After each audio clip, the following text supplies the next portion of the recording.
Oh.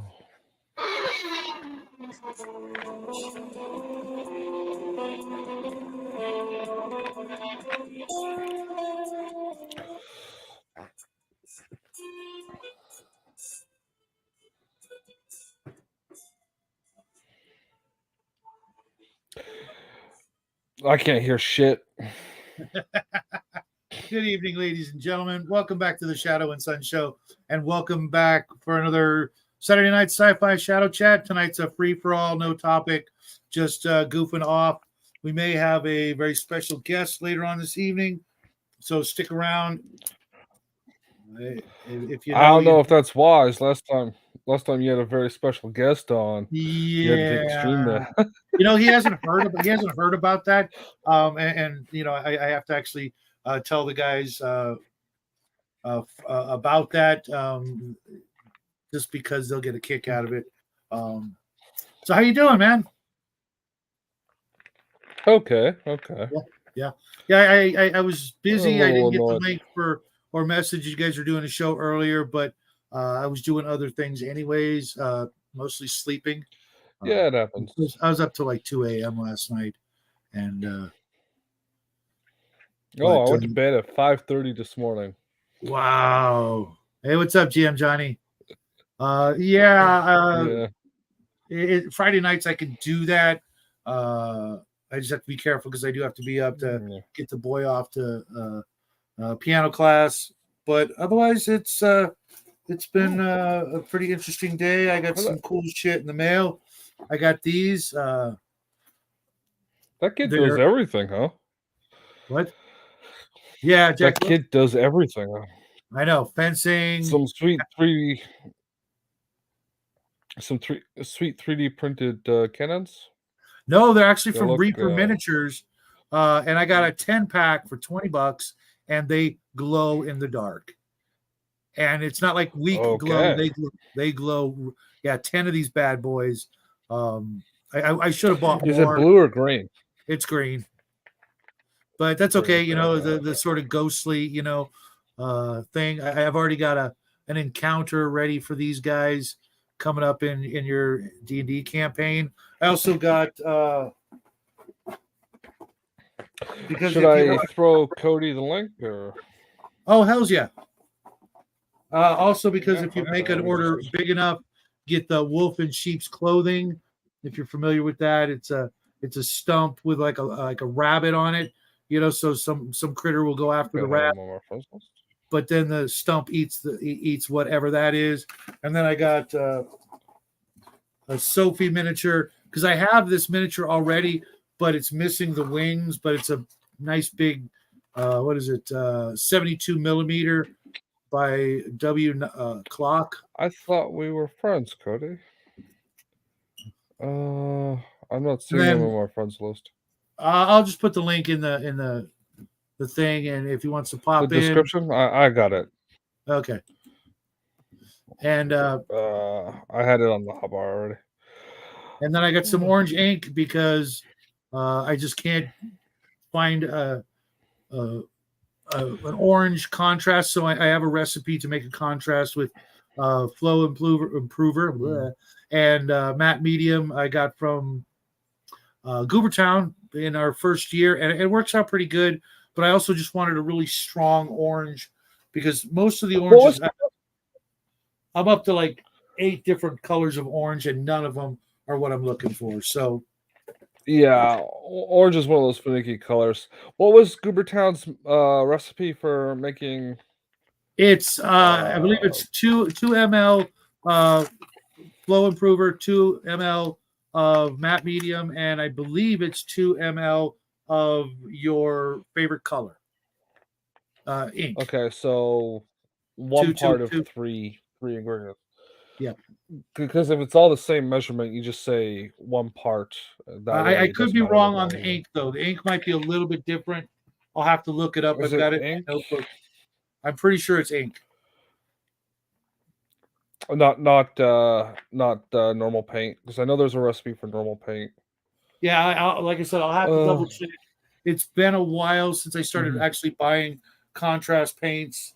I am not 100% and it's been literally like 3 years since I made any. Hey, what's up, Mercurius?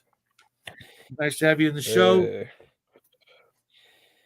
And I've only got There's a song that I won't post here about getting an avatar.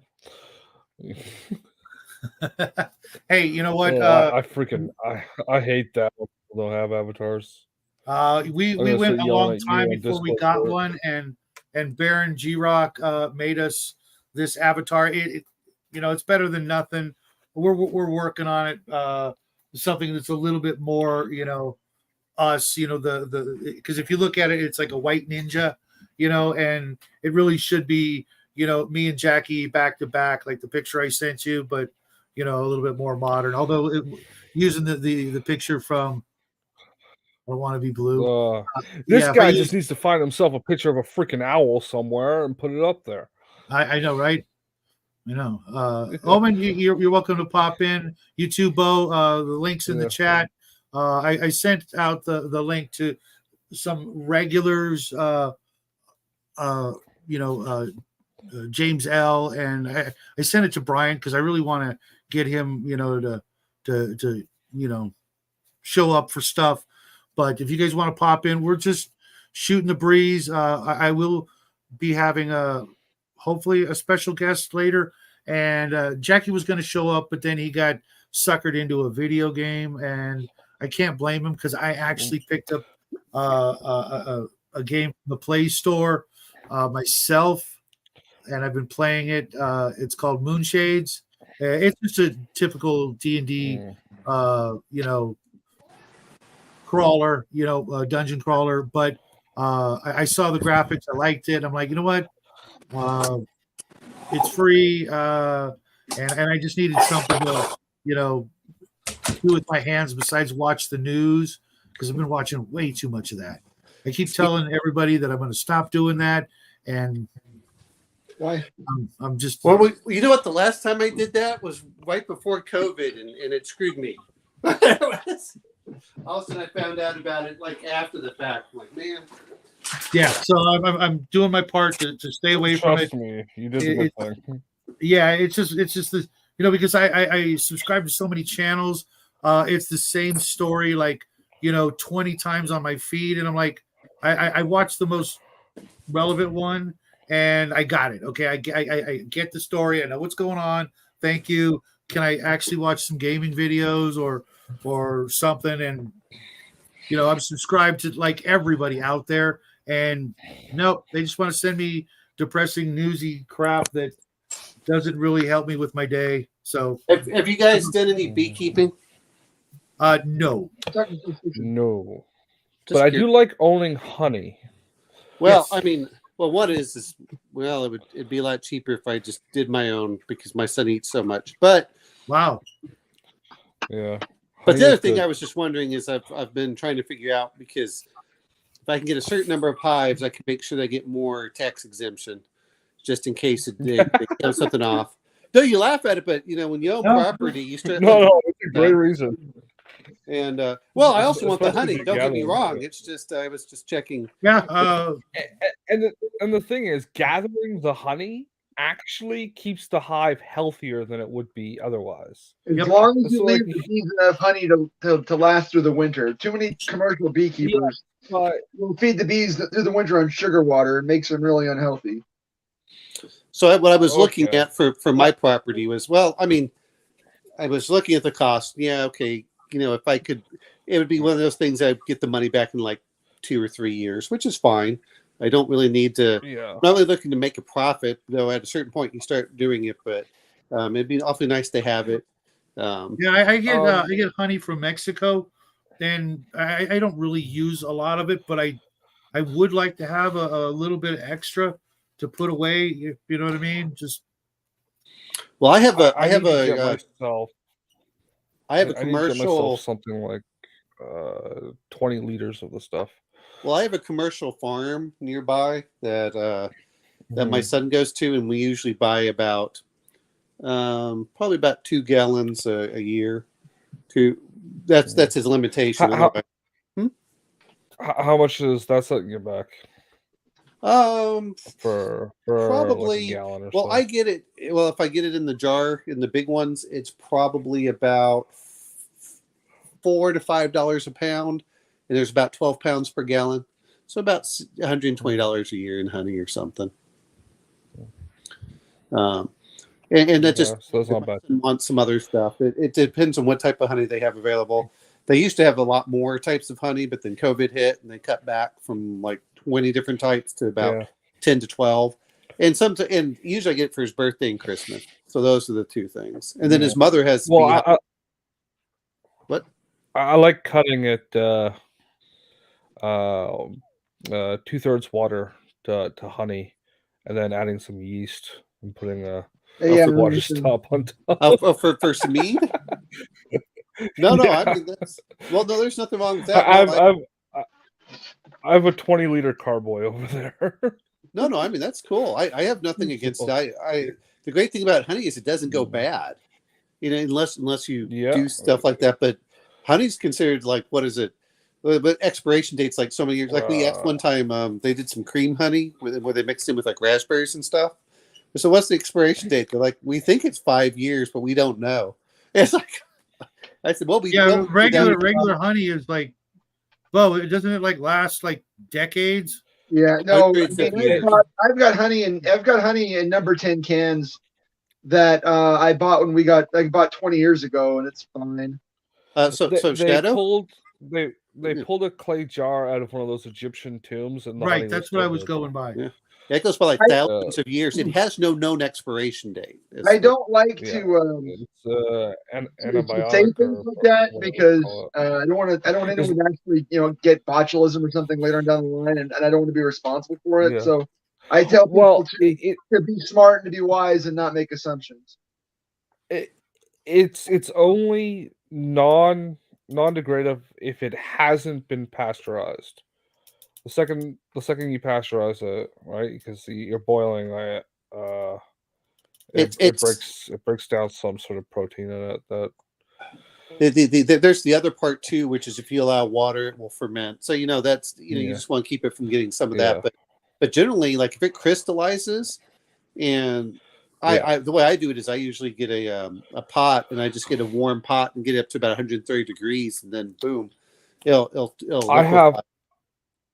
I have those like those rubber containers you get from like the hardware store. The snap lid like paint comes in. I got one of those over there, and it's all like crystallized in that. And I just take the whole thing, put it in the sink, and run hot water, and it becomes soft after a little bit, and then I mean that's the great thing about it. Yeah, it's anyway. I wouldn't try scooping anything out of it in its current condition because it will just break the spoon. Oh no, yeah. well, no, but I mean, but that's the great thing about it is usually my son's mother will give me 2 large mason jars, and we'll just go in and we'll get them. But I mean, trains. I don't know you trains. But I've got some other ones which are looking at I'm planting cherry trees. We'll see how well they do, and then we're gonna plant some pomegranates. And so I'd like to have the bees come out there and pollinate. Cherries are really, really nice yeast kicker for mead. Like, cause you usually need to put something because it's the wrong sugar for yeast. So, like, it just takes longer. No. I don't drink, so for me, I'm looking. That's why. Yeah, but I'm looking at doing preserves or something. But no, it's fine. That says if anyone comes over and wants some cherries, if I get some, then it's like you're welcome to use them for whatever you want. Well, what you mean? I bought a while back. I got like a Craigslist rescue of a bunch of Warhammer Acadians, but they put them together with super glue. So I am deconstructing all of them because they were very poorly put together, and getting minis apart that were put together with super glue and not damaging the mini is really hard. Does acetone destroy the mini? Just curious. Well, acetone will turn a polyphenol mini into a pile of goo. Oh yeah, I've actually got a jar. I took acetone and I put clippings from sprues in it because you can actually use that sprue goo, as they call it, for various things. I tried using it to fill some molds, and that didn't work, but it still works as a nice putty. I don't know who Shadow and Sun is. If that's you, Jackie, let me know, because we've already had one person try to sneak in, thinking they were pulling a fast one. Not tonight. Not tonight. Acetone is an organic solvent, and it's one of the primary key ingredients in plastic cement. Yeah, like, no, I was just curious if it was most for the hard plastics. I can't name any substances that will dissolve CA that won't also dissolve polystyrene. I'm inside your walls. I'm sure there's something, but okay, someone. You know what? You didn't get that wasn't him after you said. No, because if you look in the private chat, they said it's me, Jackie. Yeah, but after you said, if that's you, Jackie, let me know. Oh, did I say that? Okay. Yes, you did. Well. Here's the important part, which is, it gets me. They must be having people. And he's in the same room as. StreamYard. No, a real person. It's a bot. The whole internet is made. You all are bots. The whole internet is bots. Don't you know the dead internet theory? Everyone is a bot. Yeah. I've been accused of being paid by Russia at least 3 times this week. Oh, I was accused by being all sorts of things. I said I like to know where my checks are coming from when you look at Disney, which is paying bots. I was just a jackass who's got nothing better to do with his time. Well, no. Here's my question for the whole thing: is can't you see the video before you let him in? No, there was no. Yeah. Well, no, that's my point. There was no avatar. Yeah. Well, if there is none, then you say nope, not you. Yeah, my get an owl. Find a picture of an owl. Hey, I had a face today. He could have just, Everyone is but you never show up on the sidebar. Everyone is a deep fake. Everyone is a bot. That just applies to you, Bo. The rest of us are all real. I'm the most dead sexy. So that person could go to work tonight, because I'm going to go to work tonight. You think no. See, it's directly. You're only a bot if you're too handsome. So we know you're a bot there, but the rest of us are all real. I'm the most dead sexy robot ever. What's up, Dungeon Brush? Yeah. Sorry. That was a conversation, but I'm always down for talking about. And the AI, that's really scary. That's the real deal. Well, here's the problem that I've noticed with it is AI is only as smart as the people programming it, as we saw with the Nazi. Machine learning, man. No. Yeah. AI is not really AI as everyone's doing it. It's just But here's what gets me about it. It's like, I can't generate this. I can't do this. I'm like, you have chosen intentionally to be blind, and as such, that's what the real danger for me is from it. Well, the thing with the Gemini thing that just happened is, like, you put your prompt in, but they have their own prompt that is being laid over.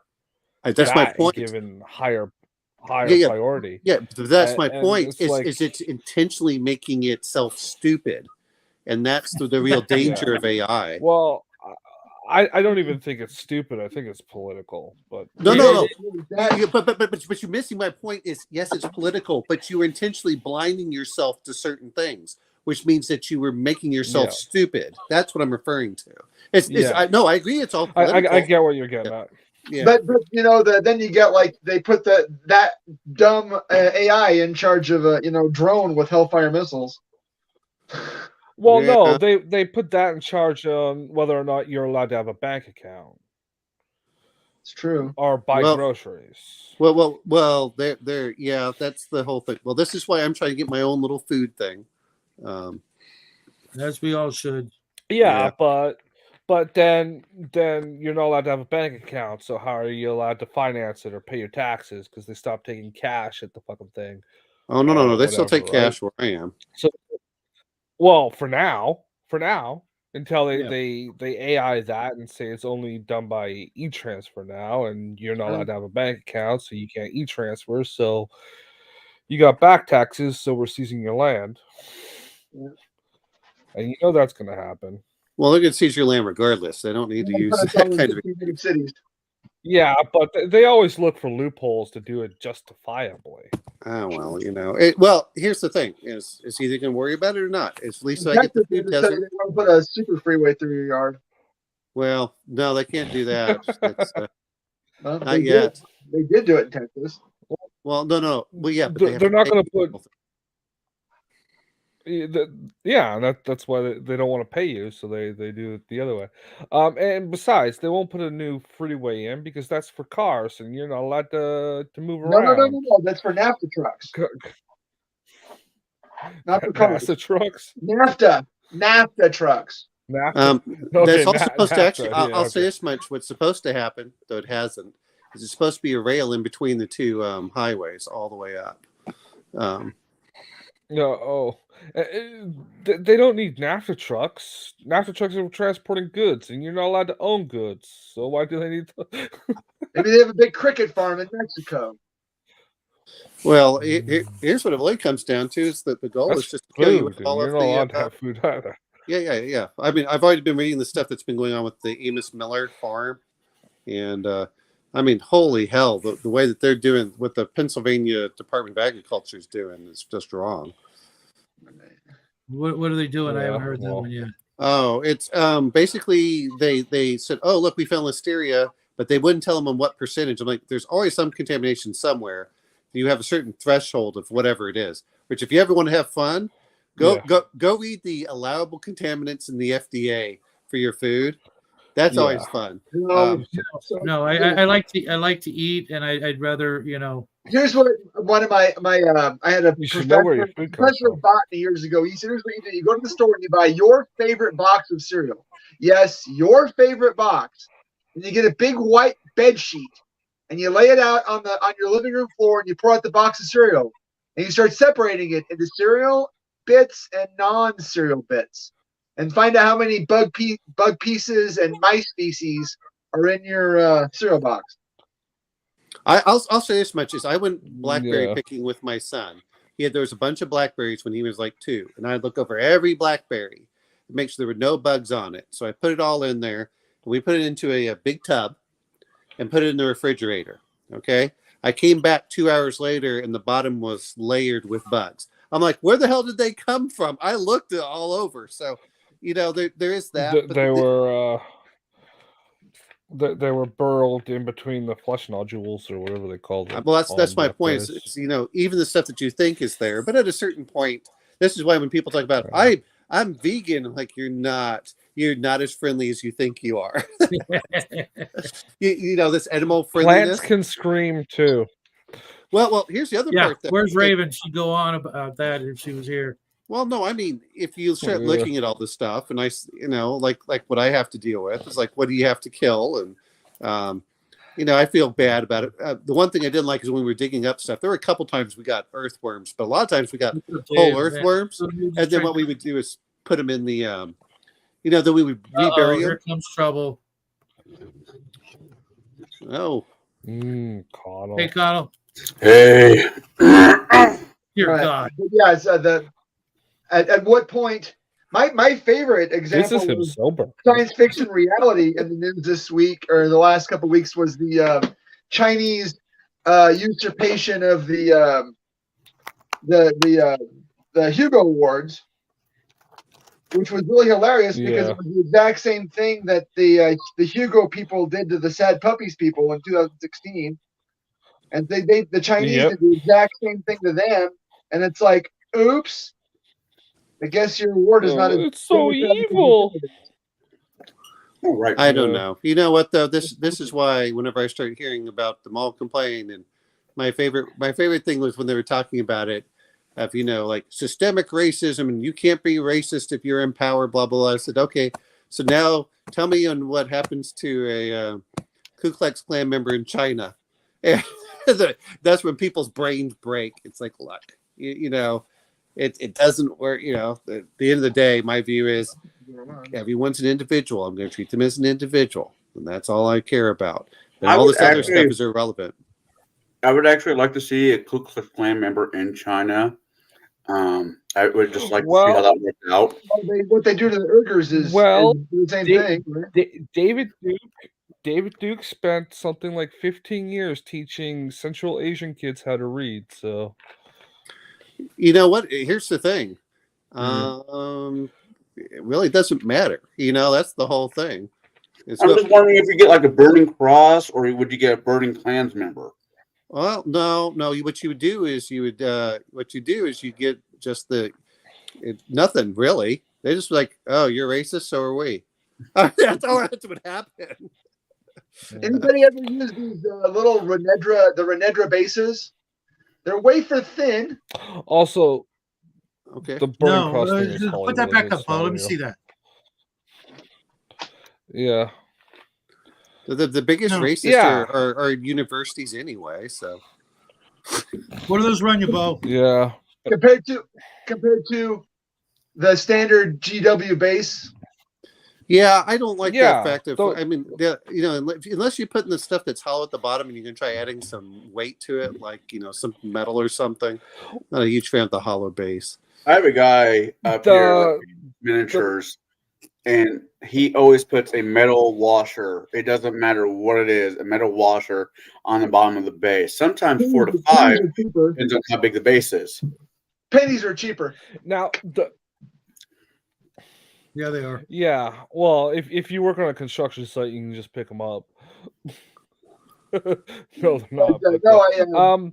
Actually, I went in one place one time to get a screw, and I walked in and said, "Well, how much is it?" The guy's like, "It's free." Like, are you sure? He's like, "It's not worth my time to calculate what this is worth." He's like, "Here, just take it." I'm like, can I get like 4 or 5? He's like, "Here, they're still free." He says, "Come back when you're going to get 1,000 of them." I said, "All right, thanks." They sell them in packs of like 8 now for like $20. It's fucking ridiculous. Well, I don't know. The place I went to was you get the 1,000 pack for like $35 or whatever it is, and then the 8 pack is like $5 less. I don't know. There was a place here locally where I could buy it, and they were galvanized steel or stainless. It was stainless steel for some other stuff. I did it for my car, for one of the screws and bolts. And I was like, where the hell do I get this? I walked over. He's like, "Here." All right, thanks. So I know the movie technically is not on anybody's list, but I watched that the movie with Adam Driver, 65 million. You can watch whatever movie you want, bro. Yeah, I know. You can watch whatever. I don't think about it. No, and I get I can watch whatever I want, but I was wondering about maybe throwing this on the list because it's a sci-fi movie and it deals with outer space. It's not. It was just a weird ass movie. Well, here's the important part. What's the movie? Make us watch good movies, not bad movies. That's all we're asking. So if it's a good movie, that's fine. It's not good though. I mean, the next movie it's not good. Well, there are too many good science fiction movies out there. Destination.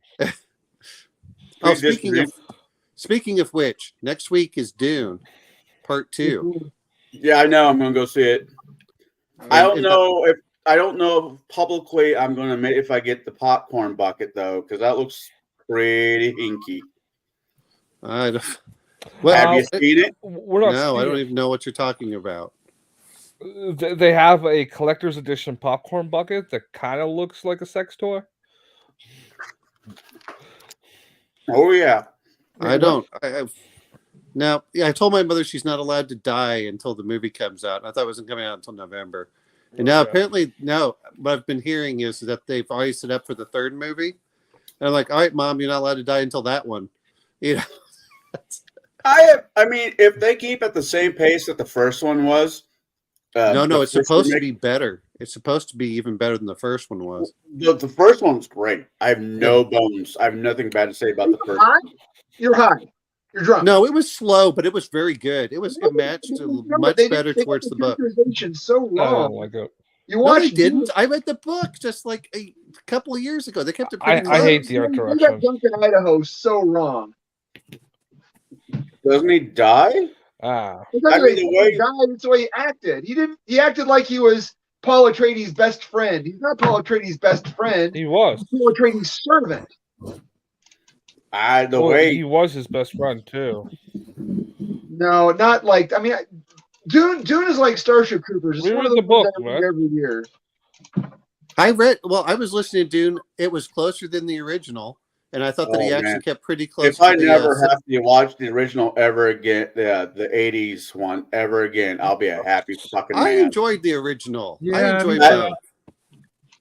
Yeah, as a matter of fact, I won't ever watch any of the newer ones. I don't need to. I didn't like the original enough to, go on and on about it.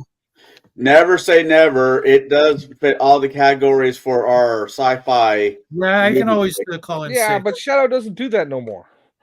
Well, you know what? You're going to call in sick because why? I mean, because you don't want to watch something? I mean, no, it's actually... the art direction was pretty good. I mean, there were some things I wish they'd done more for it, but it kept truer to the book than the 1984 one. I thought it was well done. It's not going to be true to the book at all. Denis Villeneuve already said that the second movie is going to be all about Chani and not about Paul. No, I already listened to a guy that's already watched it. He didn't say no. He says there's a little bit of different direction, but it's not what. And even then, it still matched somewhat. Basically, hearing for what it is, he said it was very good. It was the guy who used to be on G4. You know who I'm referring to? Everybody's going to have their opinion there when it comes to this movie. There was the guy who's on Critical Drinker a lot of times where he talks about when he was on G4 and things. Oh, Chris Carr or whatever his name is. Yeah, he said that it was. He said the second one is much. He said he enjoyed the first, but the second one is much more intense and better for the whole thing. And they set up for the third. I said, "Well, that's fine." Like I said, I enjoyed the new one. And I thought it was much truer. I think it was pretty close to what you would get for an adaptation from a book. And there was no weird sand space traveling vagina in it, and it was amazing.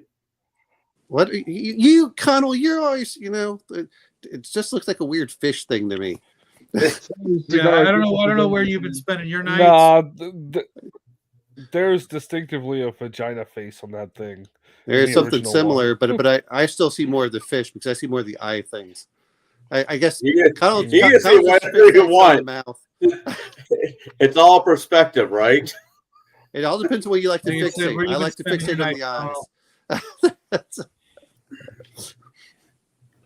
eyes. Don't get wrong. I like David I like David Lynch's was it Twin Peaks TV series. I thought that was good.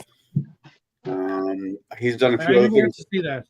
It was on my Netflix to watch thing, and then Netflix started yanking stuff on it. Yeah, because other streaming networks came up. It's like, no, you can no longer have that. We want our shit back. Well, a lot of it is does Netflix still want to pay for it month after month because they have to pay for it for a certain period. That's why. True. That's why you'll notice it flip from one, and then it goes like a month later. It'll flip onto like Amazon, and then after Amazon, it'll flip over to HBO, and it goes in this circle between all of the stuff. But which is funny because Disney owns all the Fox stuff, and yet they won't put it on their thing. That's what I find hilarious. They put some Fox stuff on the Disney Plus. It's like they haven't put I've heard that they're supposed to put the Alien series on there. Because they're about ready to do an Alien TV show, which really, yeah. Which, well, I don't know. Here's the reason why I say I don't know. Connell, can you do something about your volume? You're really loud. I don't. Yeah, you're pegging it out, is what he's trying to say. Is but no, I've heard about that, but it's been in the works for years, and I haven't heard anything of it, of even like who the actors are supposed to be. But is that better? Yeah, that is better. It is. Yep. But the other part is Hulu. Hulu, since Disney was forced to pay for Hulu, you think they put all the Fox stuff on their Hulu?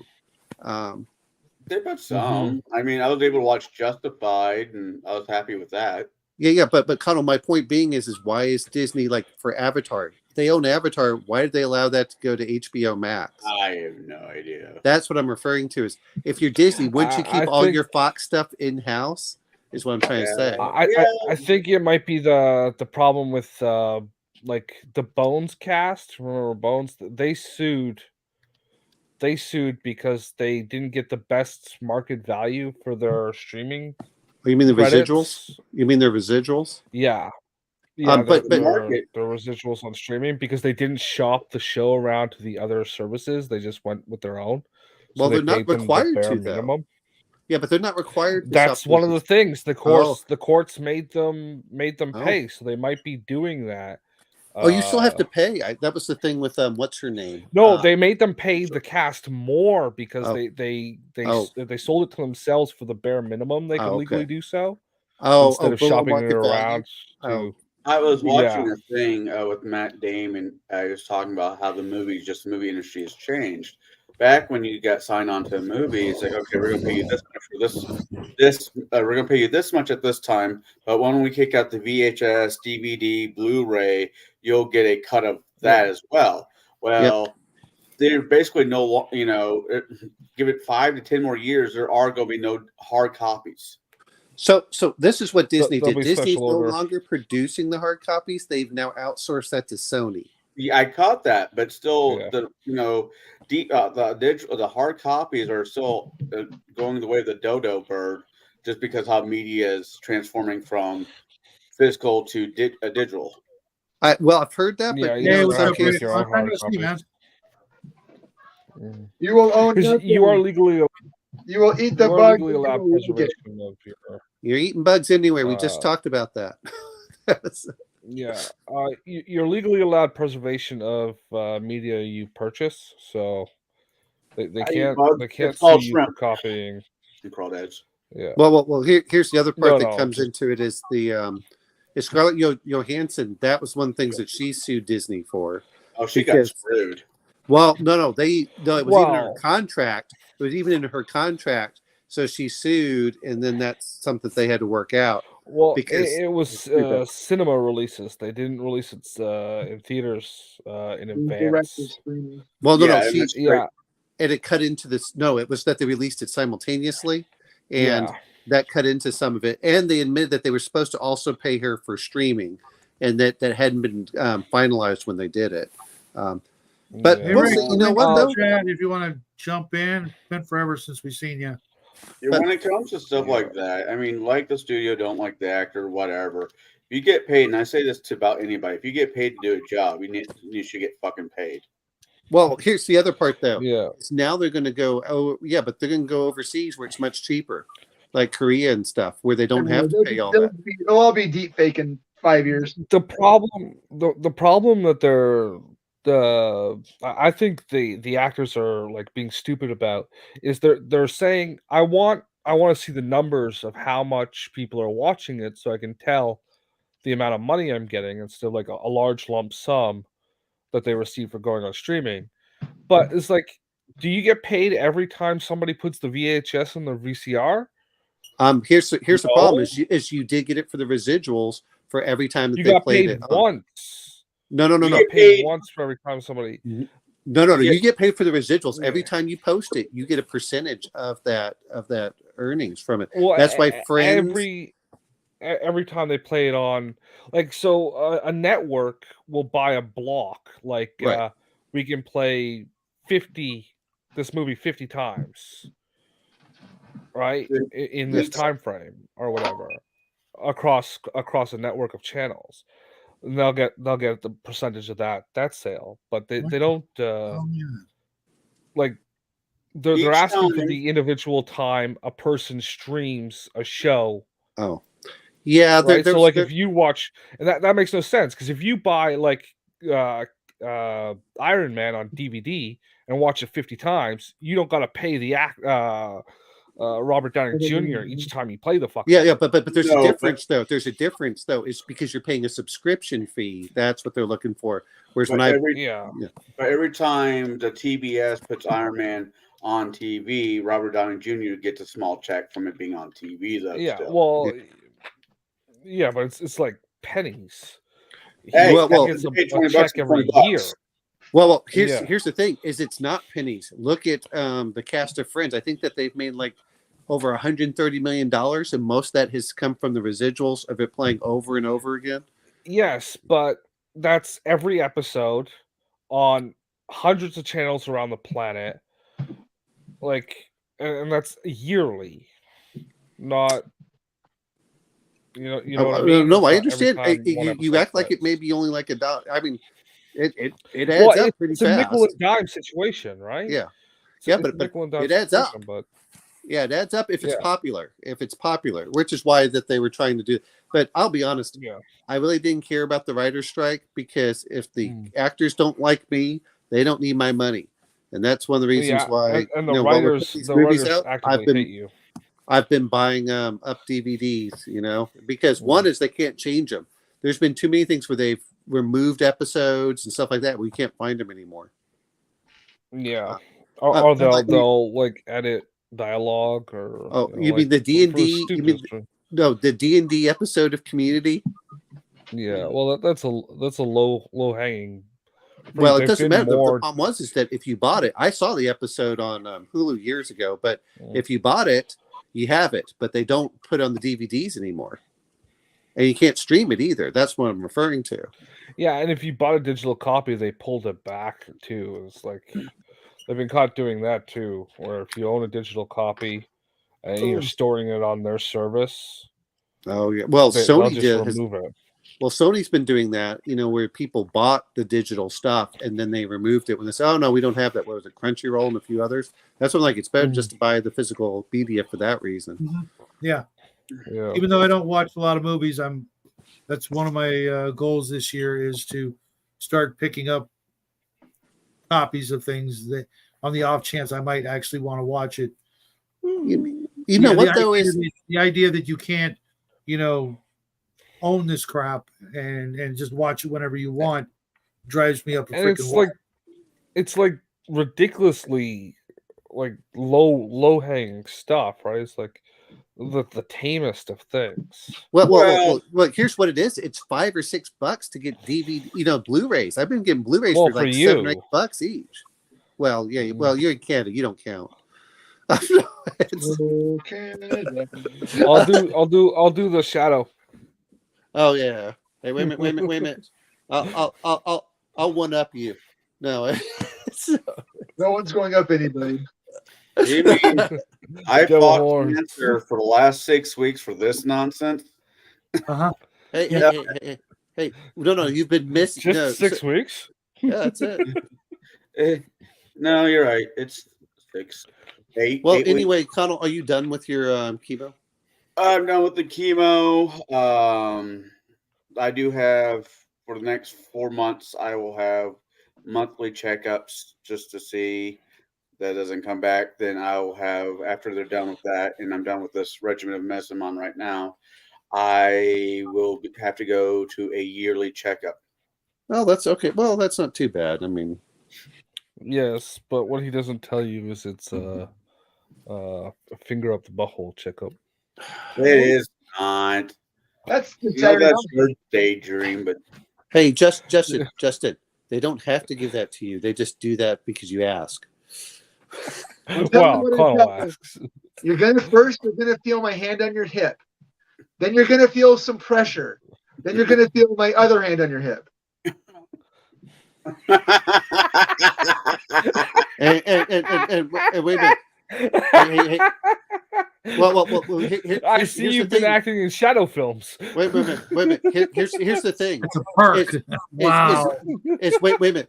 Bo comes from the Red Mike. Foreman. Bo comes from the Red Foreman school. So it's not what you think it is. It's his foot up your ass. No. All right. Shadow's been casting Bo in all his productions lately. There's a lid for every pot, guys. Hey, what the hell?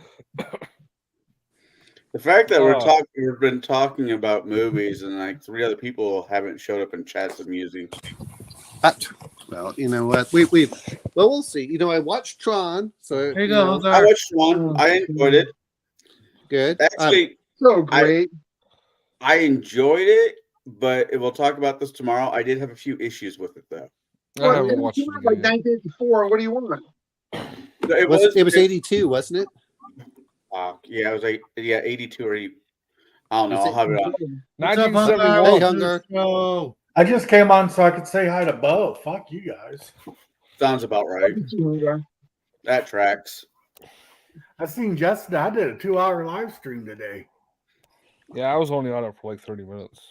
Yeah, I didn't see it until after it was over. I was doing other stuff, but You were asleep. It was like 7 o'clock in the morning in Cali. was I it? did a live stream at like 10 a.m. Okay, then yeah, I didn't wake up till 9:30, 10 o'clock. Wasn't Yeah, that like early? Justin didn't wake up till like 11. Going through the big D, don't mean Dallas.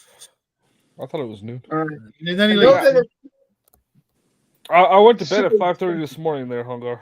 You Oh, went I'm to bed. not complaining about it. I know. Yeah, I went to bed. It was fucking amazing. I refuse. if you guys know Justin, that is technically amazing. Yeah, that's fair. And the community D&D episode is the best. Oh, it was great with I don't him even know plays what the you guys are drow, talking about. and they Yeah. even make fun of it. You know, he's like, "Are you making fun of black people?" No. No, I'm a draw. Yeah, I exactly. literally have no idea what you guys are talking about at this point. There's a TV show called Community, and they did a Oh, D&D that's why you episode, said TV show, and I'm and it was awesome. Oh, and shout out they to pulled it Edgelord. because they thought that it was racist. I was like, "Oh my god!" I just don't watch TV, guys. I'm No. Our point really is that it's an episode worth watching because it's hilarious. But yeah, it's Yeah, I enjoy watching this once a year. Senor Chang, the Asian Gilmore Spanish Girls. teacher, I do enjoy watching. painted Gilmore. himself black and put on a white wig and said he was a drow elf. So the black girl there was like, "Is this racist? Because it seems racist." He's like, Well- "I am Tarlax, the drow magician." yeah. Well, I mean, he did a great job. I mean, the makeup department did a fantastic job for making him that way. Yeah, it was great. Yeah, he was Uh, still black. He was blacker than Trudeau and Trudeau Justin. I know. Blackface. He was. But once a year, I'll sit down and watch with my daughter Song of the South. Well, It's so you a can't good get that show. anymore. You can't get that anymore for Disney. I know. I have a physical copy. Oh well, yeah. what happened Now, was a whole you bunch got- of the Japanese Japanese. guys. I was joking about Wait. state songs earlier on Hungar's show, and you gotta look up the original state song for Florida. Okay, so Bo, what were you trying to say with the Japanese? Or? Most anyone that has a DVD copy of Song of the South in the U.S., it was from an China. imprint of the Japanese laser disc. Yeah, I can see that. Some parts of it still have the Japanese subtitles, which is fine because I have a copy of it myself. And it's a how you learn treasure. Japanese? You're not getting that anymore. The other copy I watch every so often, and God is horrible, is Kiss, the band, the Kiss movie. Oh God, really? Yeah. Wow, dude. The Kiss movie. Yeah, I remember that as a kid. Wow. I got it as a gag gift from one of my uncles. Like, you're gonna hate this, haha. You like movies? You should watch this one. I watched. I'm like, holy shit, this thing is a classic. Yeah, it was goofy. Kiss? Wow. It's Like the Kiss. band? Everything the band kind of stood for it was kind of in the movie. So I love it. It's crap. I will not say the movie is not crap. It is, but it's Kiss. I think So- we had that when I was a kid. I know it was on TV once, and I was lucky enough to watch it. And I don't know if I would say lucky would be the word. hey, Gray box. I was in like 4th grade. I was lucky. Okay. Okay. I remember watching it on television, and that's all and I only remember like a little tiny bit of it. So it's a collectible. It's a collectible that no one wants but me. Yeah, they literally had to change the words for hotter than hell because that was unacceptable back then. well, no, I think my parents back when cable actually allowed you to show stuff on it. That was I think when I saw it, but No, this was like Channel 4 or something. It was crazy. I used to love here, like up until the 2000s, you could get like nudity at 2 p.m. on a Saturday on television. Well, wait, you don't have, but the I didn't know that, Canadian. You guys Yeah, don't have 100 years though. You guys have what, BBC? Well, everything degrades. The question is, how long does it take for it to degrade? If it takes 30 years, I'm not too worried about it. Yeah. I've heard different things in there, but if you keep your DVDs like in a dry area, like not too humid and stuff like that, they last a pretty long time. Yeah, like I mean, I think like a half-life of like 15, 20 years. I mean, all things degrade at a certain point. You know, it's called entropy. I mean, in my collection of shit, I have all the, and I don't have a VHS player, but I have all the not Power Rangers. What am I thinking? Dragon Ball Z episodes and movies that came out for Dragon Ball Z. Up until they're still making them. Well, they stopped there for a while after GT. They stopped for a while. Mm-hmm. Then they went to Super. I'm getting sick and tired. Here's one thing I'm tired of: people saying that video games cause violence in children. Violence causes violence. It's not the kids. No, it's bullshit because I'll whip those little bastards' ass, and they put up no fight at all. Well, you know, you know what is I find funny is if you look at it is, you know, the kids don't go outside and they're too fat. I'm not sure exactly how it encourages violence, you know. I seen a pregnant woman getting beat up on the other day. I jumped in to help because, you know, 2-on-2 is better than 1-on-2. Maggie. And with that, guys, I'm going to bed. All right. You have a good night, Hungar. Now that we're getting banned for hate speech, actual hate speech, not the fake shit Bear keeps accusing me of. All right. Peace, love, and chicken grease, everybody. Have fun. Have a great weekend. You all. Taco Bell, bro. Taco Bell. Hey, no, I'm white chicken and watermelon. Party on, buddy. Fried chicken and watermelon. That's a Southern thing. Now, what I did today is I roasted up a bunch of baby red potatoes. Yeah. And just with some rosemary. Mashed. And just smashed them after they were cooked and threw some butter on them and some salt, and that was it. Oh, yeah. Now, you know the way to make potatoes properly is 1 part potato, 1 part butter. Yes. No, you know how you make potatoes properly. You shave off the skin. You put that aside. You throw away the white stuff. You get some yeast, some sugar. Oh, wait. I'm sorry. That's You're making vodka. I was going to say, all right, everybody. All right, see you later. True Irishman. I would trust the Irishman to know how to make potatoes. He was describing the recipe for vodka, bro. Because he knows how many potatoes it takes to kill an Irishman. None. Yeah. None. Yeah, no, it's the. If you didn't get that math, everything a growing boy would need is in a potato. Well, I'm not sure if Mike. I'll have to go look and see that community episode because they do on Prime. You can make. I'm gonna just have to leave and watch it tonight. Screw you, hippies! I'm out. Screw you, hippies! You're leaving after Bo made a great famine joke. Man. Oh no! Fuck, man! Come on, he's not pure energy. We know which way he went. No. No, I said when are we gonna start seeing you? From Family Guy, remember where they're doing the Irish history? That's the best. So, you know, it's not an episode of Star Trek if there isn't an energy cloud. Okay. Oh yeah, a couple different things. Bo, when are we going to see you back on my channel on Sunday? I'm working tonight at midnight. I get home tomorrow at 8. I go to bed. I get up at about 6 o'clock. I go to work tomorrow at 7 p.m. So Bo, just a quick question. I mean, no offense for this. I haven't talked to you in a while. I know that since you moved over to the new agency, and it sounds like they're working you harder than you did when your previous job. Well, it's the government, so they want me to work an extra 10% of my time. The work is not harder, but the hours are longer. No, the thing is, Omen, when I used to split my days up, so I'd work Sunday and Monday, and then I'd have Tuesday and Wednesday off, and then I'd work Thursday night, and then I'd have Friday and Saturday off.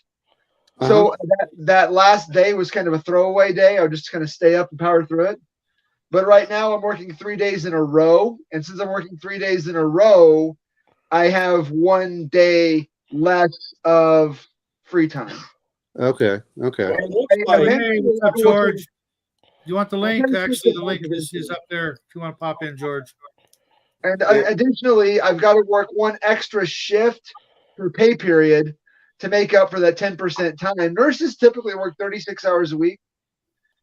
But because it's the government, I've got to average 40 hours a week. Yeah. We've got to work 1 extra 8-hour shift every other week to make up for that time. It's so in a lot of ways, it's the work is easier because the way they divide the labor, I don't have to do as much by myself. I have a bigger team, but so really what it boils down to is I spend more time at work doing nothing. Okay.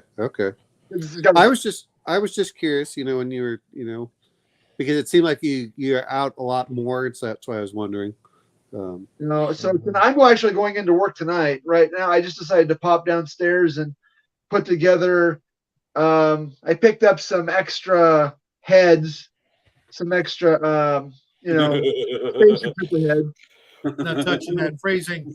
Hello. There was some columns actually, but George, welcome to the show. If you haven't met my friends, there's Justin, Omanal, Bo, and there's Connell, my little brother. Hey, folks, this is George from Emperor's Choice. How you doing tonight, man? Good to see you guys. Exhausted.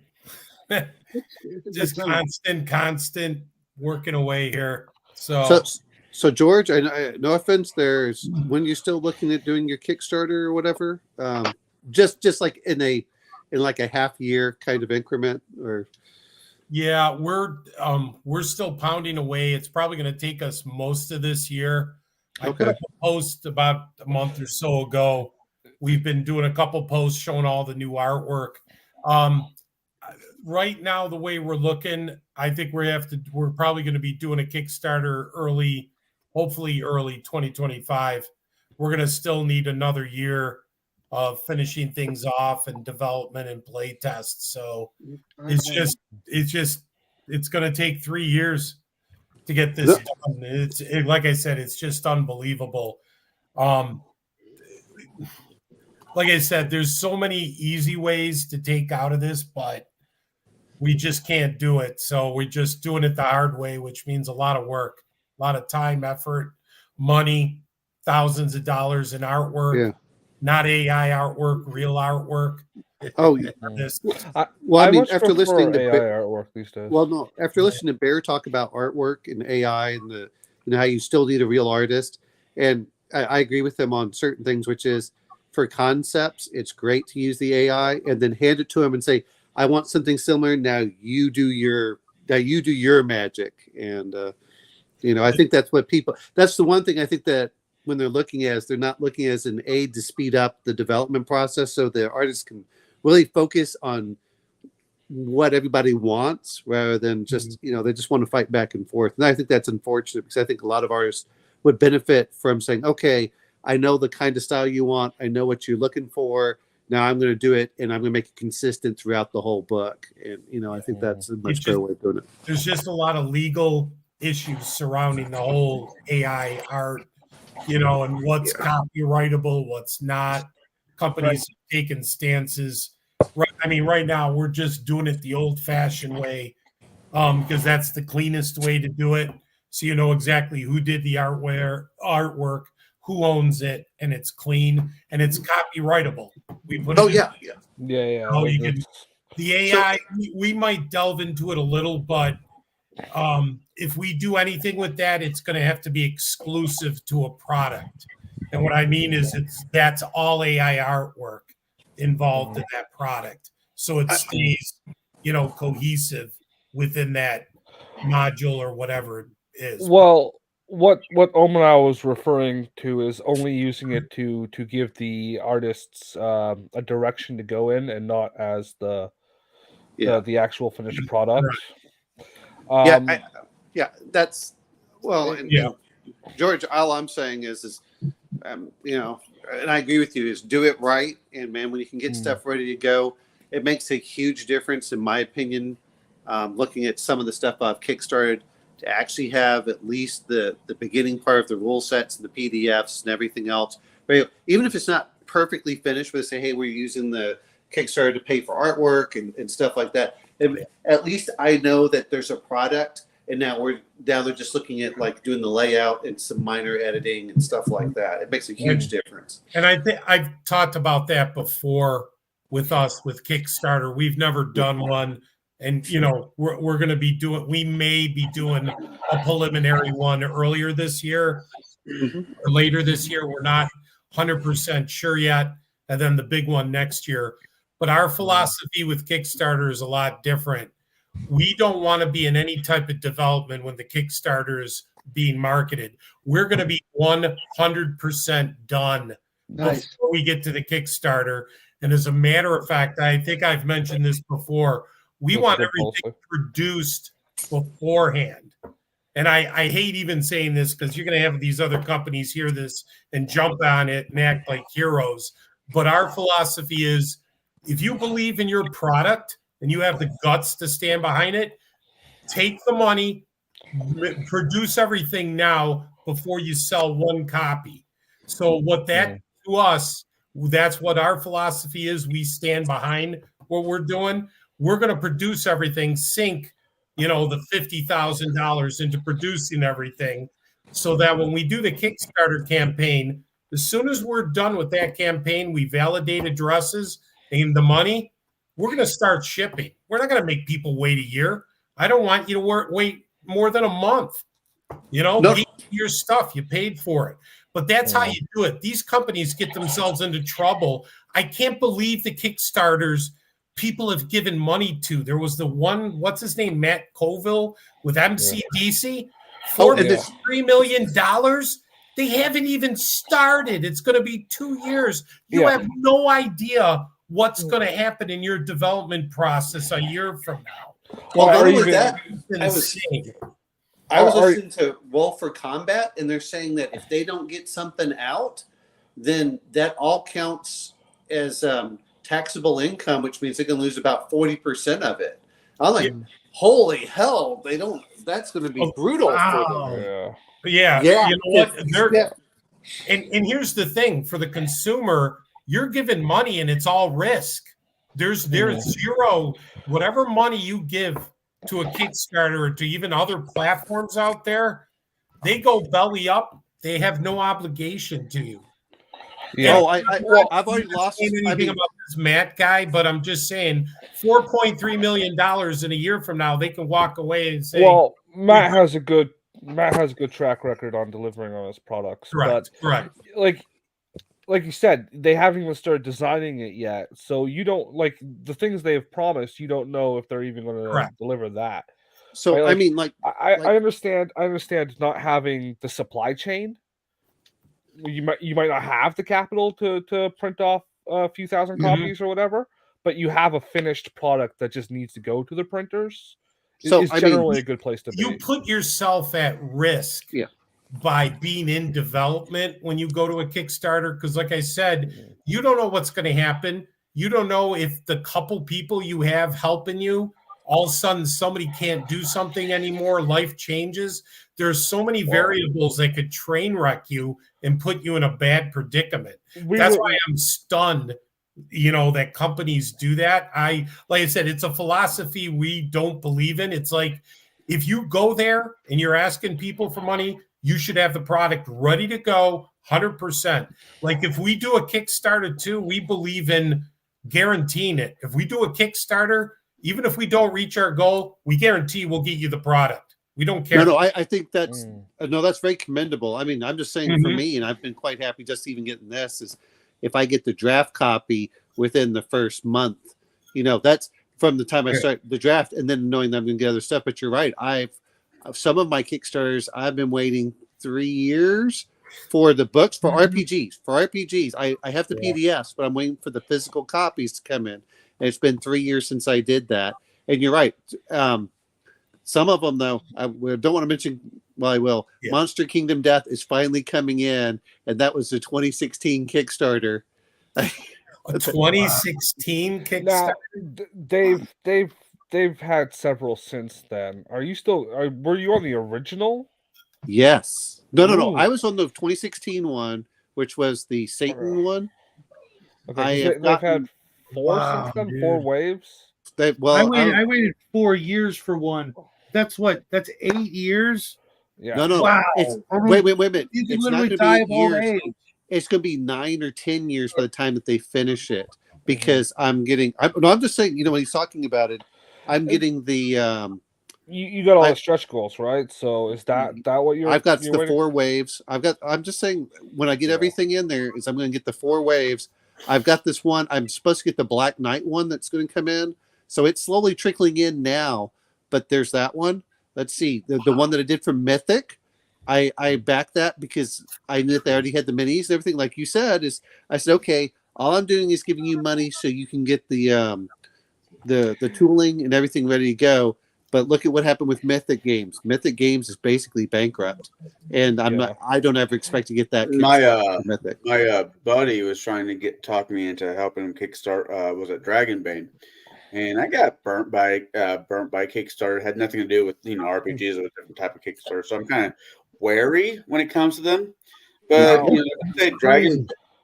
Dragonbane, I was really impressed. They said that we should have your stuff at this point, and they've been able to keep on mark. Well, that's what's that company called? That's Free League Publishing. Free League does a pretty good job, but I'm saying that the problem that you're getting is exactly. But George does a good job for that. I wouldn't mind kickstarting it if you said, hey, look, you can get the PDFs, and we're just getting the money so we can send it to print. That's what I'm saying for me is. And the way you're doing is even better. But like I did that with OSE. OSE is the fastest one I've gotten. I ordered it. I got the PDFs. I think when it closed, and then within 6 months, I actually got the physical copies. And George is going to be even faster than that. So that's really like I said, we're not going to even step near it. That's why it's taken so long. We want everything finished. So. What it'll allow us to do is get into the Kickstarter. So while the campaign's going, we're moving ahead and working on other things, working on the countries, the world, the module, different other products, the lore. Work, to back it up. So then when people get their books immediately, we can say, okay, here's support, here's modules, here's world information, so that we can start supporting them immediately. So it's just a different philosophy for it. I'm just surprised because I've been in, I've gone on with Kickstarters too, and my partner Dave, with the business, same thing, and he's run into the same thing too. He's run into some of them where, like you said, they'll produce other Kickstarters and products, and they still haven't fulfilled the prior one. Well, I've actually been lucky. I've yet to have a single Kickstarter not get to my door. One of them was due to COVID. But everything else, even the Mutant Chronicles one, which was well over 4 years, I got everything. And you guys know I talk about Dungeons and Lasers from Archon Studios. They, from their very first Kickstarter, they've been early between 6 and 3 months, I think it is, that they've actually been able to pull it out early. So I've just been wow. That's great. Well, like George is saying is. Shadow's talked about this mini site that sells really great products, and it's actually a decent price more than one time. No, not Shadow. Well, no. But the whole thing is like George is saying is it makes a big difference. I even though I got burned by Mythic, I have only followed people that generally have done a successful Kickstarter, and I tried doing it within a reasonable time frame because even when they say that it's going to be out in June, I'm still waiting. And Goodman Games have been pretty good about stuff, but I'm still waiting for 2 things from Goodman Games that were supposed to be. I have the PDFs. I don't have the physical copies of the books. And I was supposed to get the physical copies last year sometime. So we're still waiting for some of that. Now, when it comes to Kingdom Death, I think the real big problem is just like how big that game is. Yeah, I backed it all. Yeah, and it was It's just probably too the large. biggest one yet. I've never seen anything bigger. Frosthaven was the big one. I already have Frosthaven. Frosthaven came in huge. Yeah, but it was only the one box, not like 4, like 5. Well, I had a few other boxes, but no. The Kingdom Death is, to be fair, Wave 1 and Wave 2 were already created. So I got one in 2017, one in 2018. I just got Wave 3, I think, late last year, which was the Gambler's Chest. So look at the time frame. We're looking at almost 8 years, 7 years. Yeah, literally 7 years from the time. What are the dimensions of that box, right? Because I know the first one was like half a foot deep and like let me 1.5 by 2 or something like that. It's a big fucking box, and it's all like it's got an AI generator in card form, like 500 cards.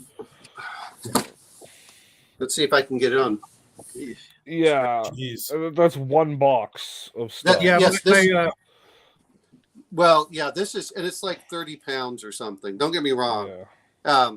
But I mean, he could have got, like George says, they could have gone bankrupt and there would have been no recourse for it. Mm-hmm. That's like $500 worth. My Shadows of Brimstone Kickstarter was like 8 to 10 boxes. It was literally half a cubic meter of stuff. You've seen it, and all of it was individually boxed. And that's the hard thing is when you're mixing miniatures and printed materials. Well, to be fair, they had not even finished up all the design on that. I mean, they're still working on the stuff. The Black Knight is supposed to come. I just got charged shipping, so it should be coming probably within the next month or so. I have serious problems with that because if you look at like from Wave 1 to the most modern stuff, it becomes more and more cartoonish, like more and more. Like the artwork looks pretty similar to me. No, it was always anime-ish. I have the no. You look at the Wave 1, the 4 survivors; they're very humanistic proportions, and then they become like thicker thighed and bigger boobs. Hey! We do not make the cake. I'm not saying there's a problem with that. I'm just saying it's not the same art style. Look, it depends on which miniatures they've done both of them. So it's not and I have the booklets, for each of them. They always were anime-ish for the in the booklets, but not in the miniatures. It depends on which miniature you're looking at. To be fair, what I'm saying. Well, no. I mean, he sent all. I've looked at the miniatures. Just very dependent on which miniature you get within the same box. I'm just saying that, but I don't want to take away from George talking about Arduin for here. Sorry. Hey, George, how many? Well, we were just trying to say what you're doing is commendable. That's okay. What So this is Arduin. Yes, okay. And just like so I guess when you get it all together, we'll see, because like I said, I backed Axe 2 for this as well, and that was I've just been going through those PDFs. I'm like, holy hell, he has 1,500 pages in that one. And I'm afraid to see how thick that book is. What are you looking at for yours? What are you looking at? I'm just curious on if I know we've talked about it before, but 3 core books: the Player's Handbook, the GM, the Game Master Guide, the Monster Manual. The Monster Manual will be the biggest, but you're probably looking at 300 pages, let's say, for the Player's Handbook, 500 for the Game Master Guide, and then probably, believe it or not, 600 to 700 for the Monster Manual. Also, and I know that sounds like, that sounds a lot. You're talking 1,500 pages, but it's because of, again, with the Player's Handbook, we have 25 races, 20 classes, all the spells, all the recipes. We have alchemical, herbal. We have assassin recipe. We've just actually in the last week completed all our recipes. We're finishing up poisons tomorrow morning and diseases and all this. And we've been very comprehensive. So you're talking a lot of material, all the items. We have a whole economy system and a ton of different items, just normal items, so to speak, to buy. So you're going to have all that in the Player's Handbook. And then the Game Master Guide is going to be all the magic items, a fully detailed. We've rebuilt a whole magic system. Our magic system's more material based. because Ardoin has black metals, has all types of interesting metals. So it's not the wizard creates a +1 sword that doesn't mean the damn thing. This is more material-based magic, which I really like. We like a lot. It's Ardoin. So you're going to have a lot in the Game Master book, ton of charts, explanations, just different things to help a game master, kind of like the old DM guide. And again, and the monster manual is just going to be a brute. It's going to be A to Z monsters, Ardoin monsters. We've got tons of artwork, cool monsters, different monsters, just a ton of monsters. And again, everything we're doing is, pretty much compatible. Like I've said before, we've got 6 stats, strength, health, your coordination, your reasoning, your ego, your influence, which is, again, it's one of the things, if you keep the stats compatible, it's compatible with everything. If you can be compatible with the 6 main stats, you can convert it to whatever you want. So again, it's not OGL, it's not D20. We're not just a freaking retro clone. We march to our own beat. We use mana points. We use racial hit points. Our hit points are done differently in Ardoin than in D&D. So things are different. And what I'm saying is we're not just a freaking retro clone, but those changes are meaningful and they're not in outer space. We're not, you're going to roll 3d12 and it's going to do this and all that garbage. Sure. It's going to be 20 for combat. It's not going to be, there's going to be options. But, and I know we've talked about this, with numerous guys here. I know I've talked to you guys about this. You're going to have enough options to be able to do some things with your character between race and class, but it's not going to have a million feats or anything. I think right now we have like about 150 what we call abilities, but that's for all the races, for all the classes. And if you have 20 classes and 25 races, you'll find that's not a lot.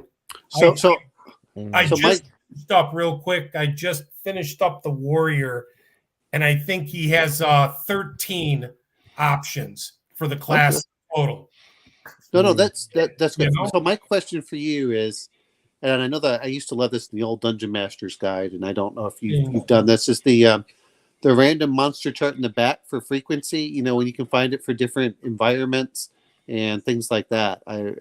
So you're saying like the encounter charts? I mean, I loved those as a kid. I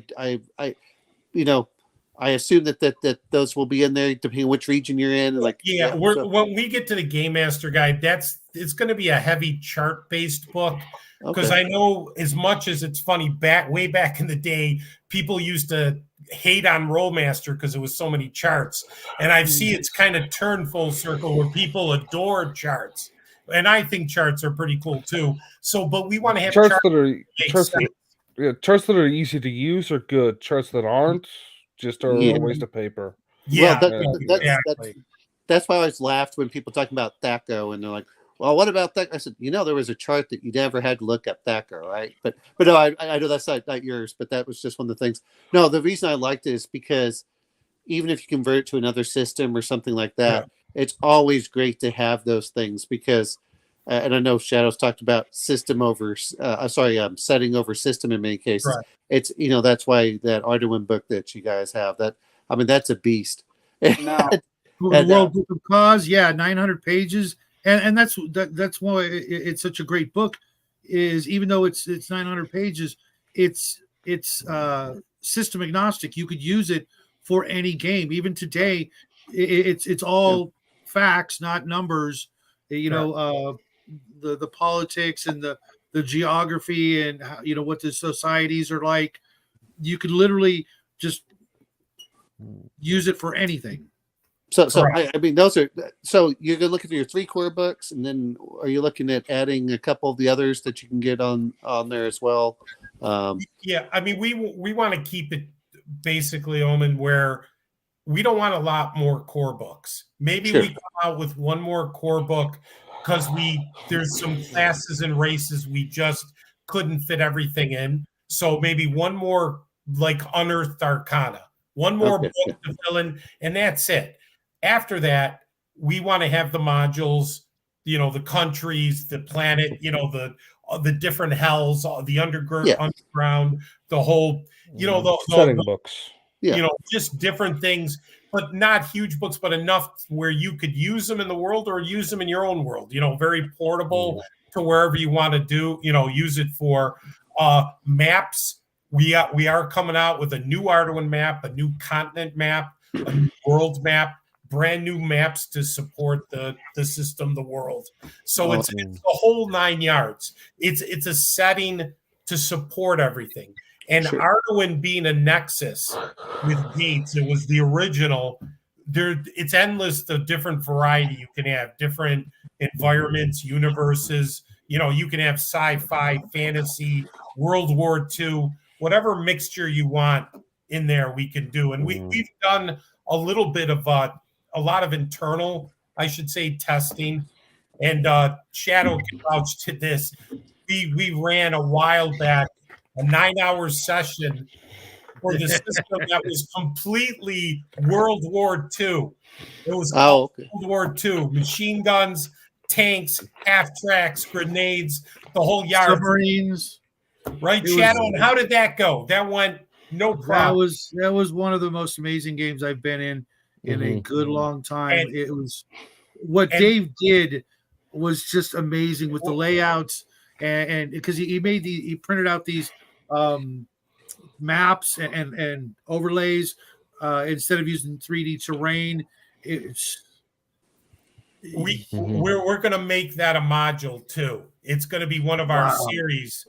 We're going to have a series of Ryan, you freaking missed out like you have no idea. I can't believe. I know, Brian, and I know, Bo, you were too busy, unfortunately, to make it, but it was one hell of an adventure, and I didn't even want to spill anything about it until we played the game, because it was kind of a unique adventure, even for World War II. It was unique because people were guessing what theater, and even you, Shadow, when we hit it, it was like, wow.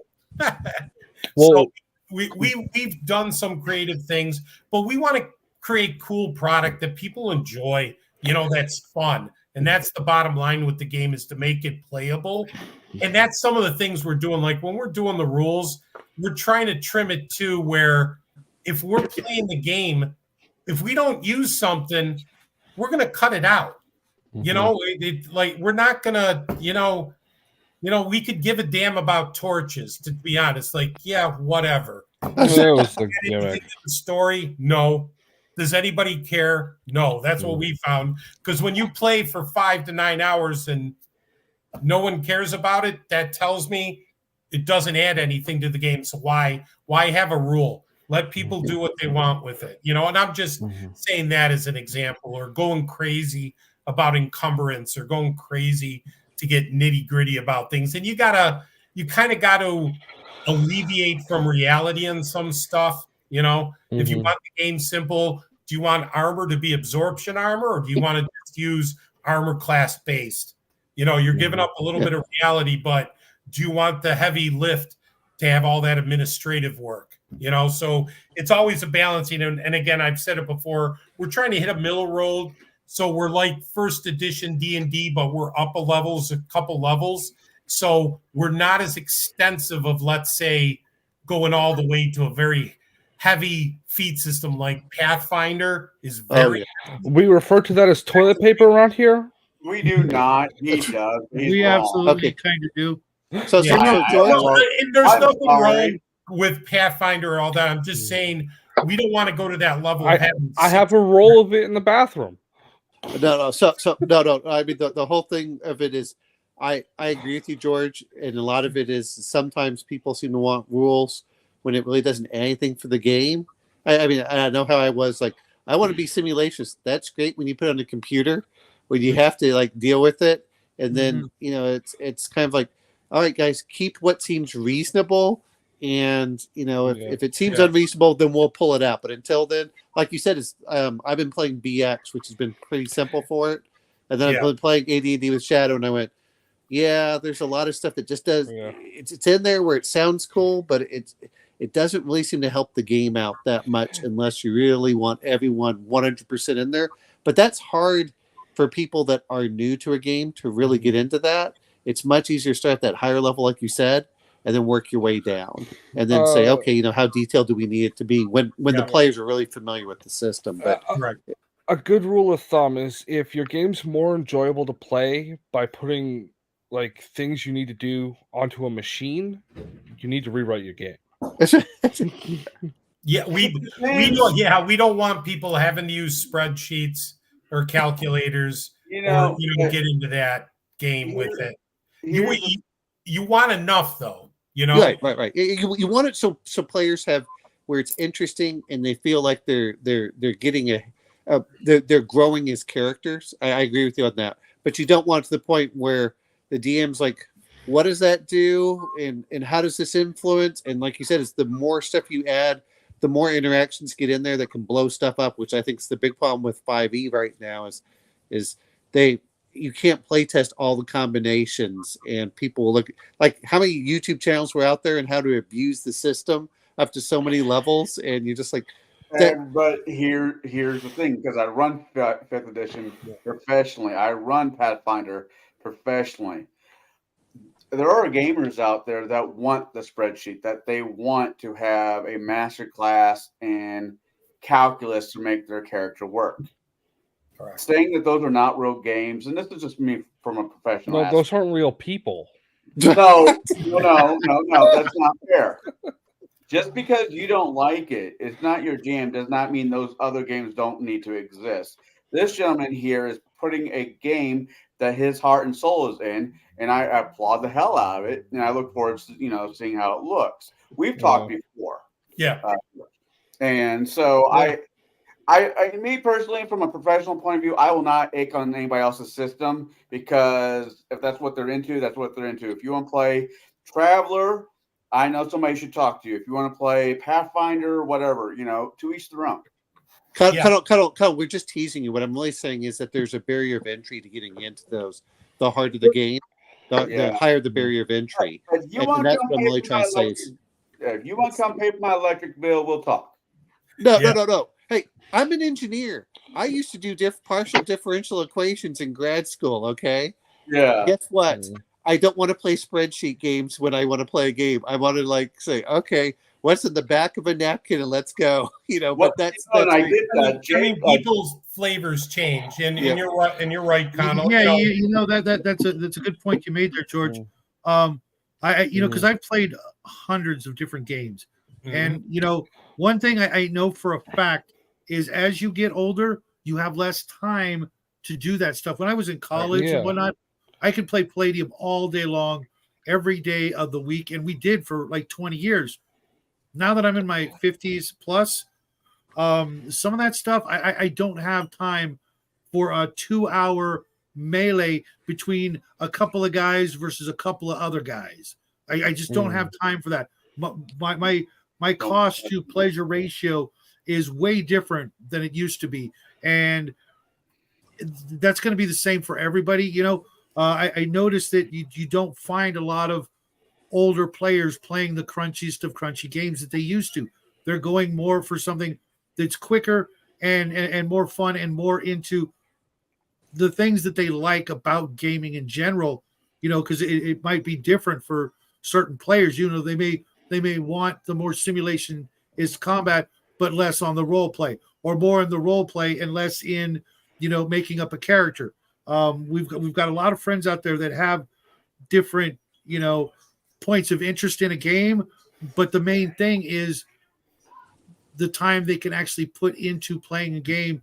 They've got to get what they are actually looking for out of the game, as opposed to just sucking it up and hoping for the best. Especially if you're in my situation where you go, well, not me, but for my people that work that play, I'm going to give up a Saturday, X amount of time. I'm going to give up a Friday. I'm giving up time and money to come sit down at your table. I'm not trying to be the Nirvana song, here we are, entertain us. But at the same time, there's a little bit to that. I mean, I don't know what the going price of your book is going to be with the core when it comes out. But money is kind of hard to come by these days for a lot of people out there. So let's say altogether I'm making a random stack. let's say altogether your books are $160 for the complete core. Whatever. So about 200 Canadian. Right. Whatever. Anyways, so $120. I see there's like a zero missing off that. $120 for a young guy is an investment. Yeah. And there's got to be enough meat on that particular bone for that investment to them to make sense. Correct. Well, and since you're saying it's kind of compatible back and forth Get you in second, Bo. I think that's always good. Oh no, George, I mean, when you look at, and I'm probably one of the rarities here because I know Shadow's as cheap as can be.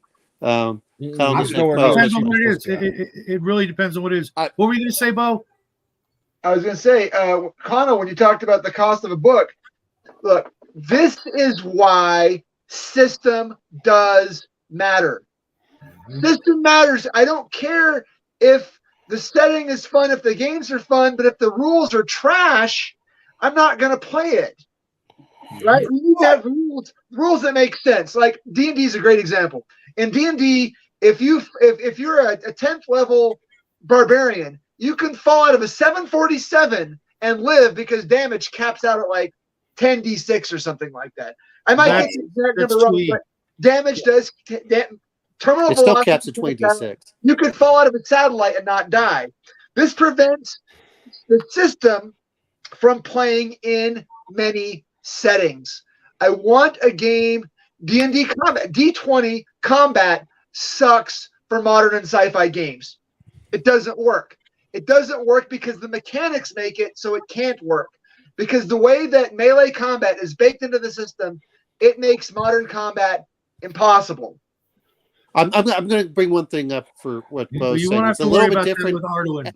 At low levels, D&D works fine for that. But once you get past about 4th or 5th, it completely breaks down for those kinds of things. But it's not intended for that. I agree. No, I mean, George, to me it looks interesting. I'm waiting to see it. And when you talked about your monsters, and I was like, and I look at different things and where people go for it, and I have games that are super realistic. And this is why I said, for me, I probably spend about $2,000 a year on RPGs and stuff like that. I mean. But I know I'm in the very small minority for stuff like that. So I like seeing stuff that's unique in systems, things that are just rehashing the old things. Like you said, with Arduin, with your mana points and things, that's a lot better for me because I've been going over the Kickstarter back for Axe, and I said, you know what? That's the last BX clone I'm going to do because it has just about everything I ever want for it. I have the Teenage Mutant Ninja Turtles, which I'm waiting for that Kickstarter to open up. I'll get that, but some of it is I'm kind of capped out for certain one of my games, and it's like I want to see something new. I want to see something interesting, and of course I do like different. Worlds. I like different systems because I like to see how they work and how they interact and how people are doing things, and. I'll be honest, certain systems work well and others don't. And I said, okay, I'll try this. I'll try that one. So, I'm looking forward to when you do your monsters. If your monsters are interesting, that matters more to me for the monster manual than anything else. And, like you said, if it's 600 pages, I think that's awesome. I'm going to love to see what artwork you have for it because, man, I don't know about everybody else. I hear people like, oh, I can just read it with just straight text. But I want artwork, damn it. I'm picky. I love having the beautiful looking pictures that even the crappy pictures in the old monster manual at least got my imagination going. Correct. Everybody's correct. When the borders are like 1.5 inches all the way around the book, and the book could end up being a lot smaller, push the text out, man. I can't stand these 1-inch borders of nothing. We're going to have to pack the books with the amount of information. But everybody's right. Believe me, everybody, just like you said, Connell, people want to play what they want to play. And you've got games. Pathfinder and D&D are the big boys, in the industry. So you're going to go to what people are playing, what they want to play. I agree 100%. Bo, what you're saying, it's correct. You're right. Certain systems, they fail because they can't handle the diverse, different type of eras. Can you handle laser guns? Can you handle an MG42? How do you handle a grenade? Well, systems that can't handle that. It's doing it the right way where it makes sense that you can add it. Now, if we do a fantasy game, our main theme is fantasy, but we should build it good enough that it can handle some diversity. If you want to do some Western, you want to do some, sci-fi, some World War II, that it can handle those types of things. Yeah, a what-if scenario. And it's realistic, to Bo's point, where he said that's why we do the racial hit points. You're not going to have characters having 100 hit points in our game. In our game, they're probably going to be more 40 to 50 hit points from level 1, and that's it. They're not going to have any more hit points after that. We have some different things in there, but the challenges will get very real as the levels get up. It's a different way to play. It's something different. It's what Arduin has been. Magic items will mean a lot. You want to find magic items. You want to have the fun. You want to have the money. Money in our game will mean something. You're going to need money, and you're going to always want it in our game because it's going to have real impact in the game. We will have like training, but training's done in a different way, but it makes the money flow. It makes sense of why money goes. And we're going to have an economic system, so to speak. People get terrified you're handing out too much gold. Well, we did some real analysis. People have to remember, even like in the real world, wealth is handled. The majority of wealth is at a very small percentage at the top. That's how it works throughout history. You can have millions of gold pieces out there, but guess what? The guilds, the churches, the governments, they're going to be controlling 99% of that. So there is a way to have money flow in the game that's not going to disrupt things if you do it right. But you want to do it in a simple way too. I don't want to create a game like they have those railroad board games like 1870. I don't want to do stocks and bonds in our games and inflation. We want to keep it at a so it's, again, having that balance where there's enough on the bones, like you said, Connell, that people will enjoy it, but it's not overwhelming. But people do like it. Back in the day, we used to use Rollmaster with Arduin, so we loved having all that crunch. But like Shadow said, it came to a point like I'd rather have a game now that's a little less complicated that I can enjoy more. But to what Bo said, and Omen, like what you said, the rules make sense. They're not stupid, or they're not rules just there to be there, Well, if the crunch can be fun, if it gets in the way of you playing, then it's now not the game, it's a hindrance, right? And I think a lot of crunch systems have done that in the past, been more a hindrance to playing than be actually depth to the game. So I'm gonna ask you a question here, George, because I know I was talking with Legion of Myth and a few other people about things that we really love, and we were referring to Traveler and some of the Conan stuff. Is having a life path system. And the only reason I mention that is, I don't know about the rest of you guys, but I enjoy making characters. And if you make the character generation fun, and I kind of like the life path. The other reason I like the life path system, and it depends on how you do it. I've seen it work different ways, but having a life path system, especially for new players, it gives them a direction where they want to go, but then it narrows down their options so they don't see everything. Like, I mean, a perfect example is looking at poor Raven here. When we're playing in Shadowscape, she kind of shuts down in certain cases as she's trying to learn the rules or of how to make the character. But having that narrows it down and then just directs them certain ways would be really helpful, I think, for new players. I don't know if you guys have looked at it or thought about it, but speaking of Raven, where the hell is she? No, I sent her the link. What we tried to do initially, what we're doing is you pick your race first because that's how you generate all your factors, your stats, but you could do the class too. I know people do it different ways. They want to look at a race first and then from the race see what they get to go for a class, or vice versa. People like to go look at the classes and then look at the race, however they want to do it. But what we've done is with the races, established favored classes for the race. So it gives you an idea that this class, this race is very good for warrior, or it's good for a rune, a rune mage, a rune singer, a rune weaver, that type of stuff, or they're good for like a thief or stuff. And we have a legacy system where you do your background. We're not a heavy background, though, type of system. We believe that the story for your character starts when you play the game and develop the story as you go in the campaign. You can have a little bit of a backstory. If people want to write up a backstory, that's great. But our philosophy, what we're going to tell people is, if they roll up a special ability, so it's kind of focused, Omen, just to your point on things. So there's not too many options other than what are you looking for to do, or you just want to pick something and go with it. But tell them, give your characters legs, give a chance for your players to get into the game, start playing, see if there's a survivability there or how they play. And then if somebody has something in their backstory, then introduce it. But you don't have to go heavy into the backstory. We're more of a believer if you make the story the day you start with session 1 and you go from there.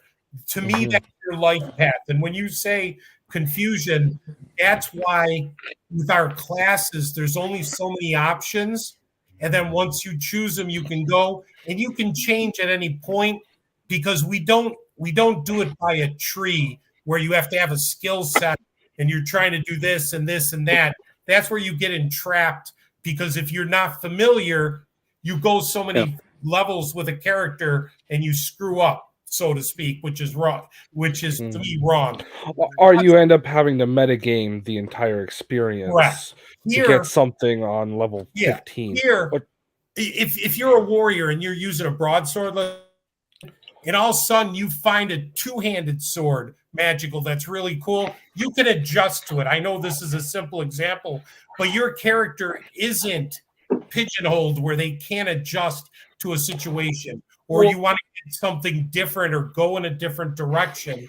We're trying to keep it flexible, where, again, I don't know how else to say it. You have enough meat on the bones, but you're not locked in all the time. Now, certain classes, a warrior is a warrior.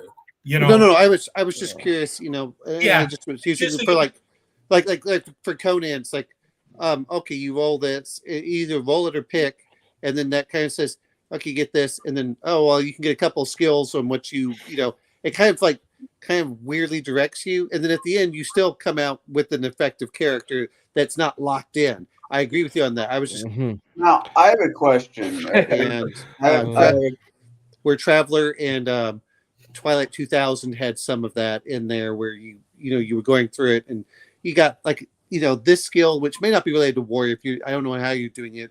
If you're doing it like by proficiencies and things, you pick up a proficiency here. You pick up a proficiency here, and kind of move it along so that people feel like it may only take like 5 minutes, but at least they feel like they've gone through, but they don't feel like, oh, here's a book and here's 100 proficiencies. And they go,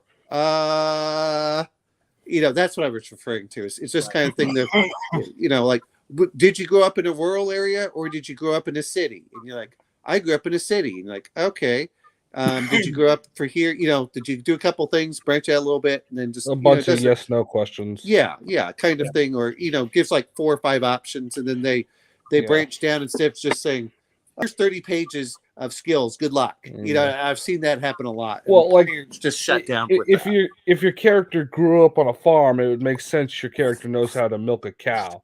But if they grew up in a city, why would they have that skill? Yeah, right. Well, but that's what I mean by that. It's you also can go like, well, they may know how to deal with weather. Well, in the city, they may know how to deal with a criminal gang, but it's not that. You understand what I'm saying? It's just you not. Take them out back and you shoot them. That's how you deal with a criminal gang. It's not. Well, you hit them with a country boy. I'm pretty sure you can figure that one out.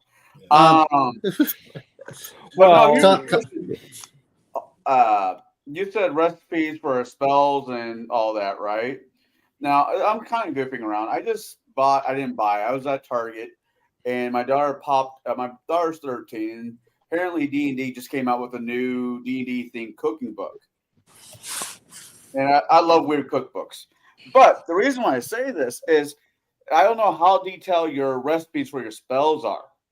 But let's say you're doing a healing salve or a healing whatever. Why don't you just put like a chocolate chip recipe? Those who know will know. Just little weird shit like that.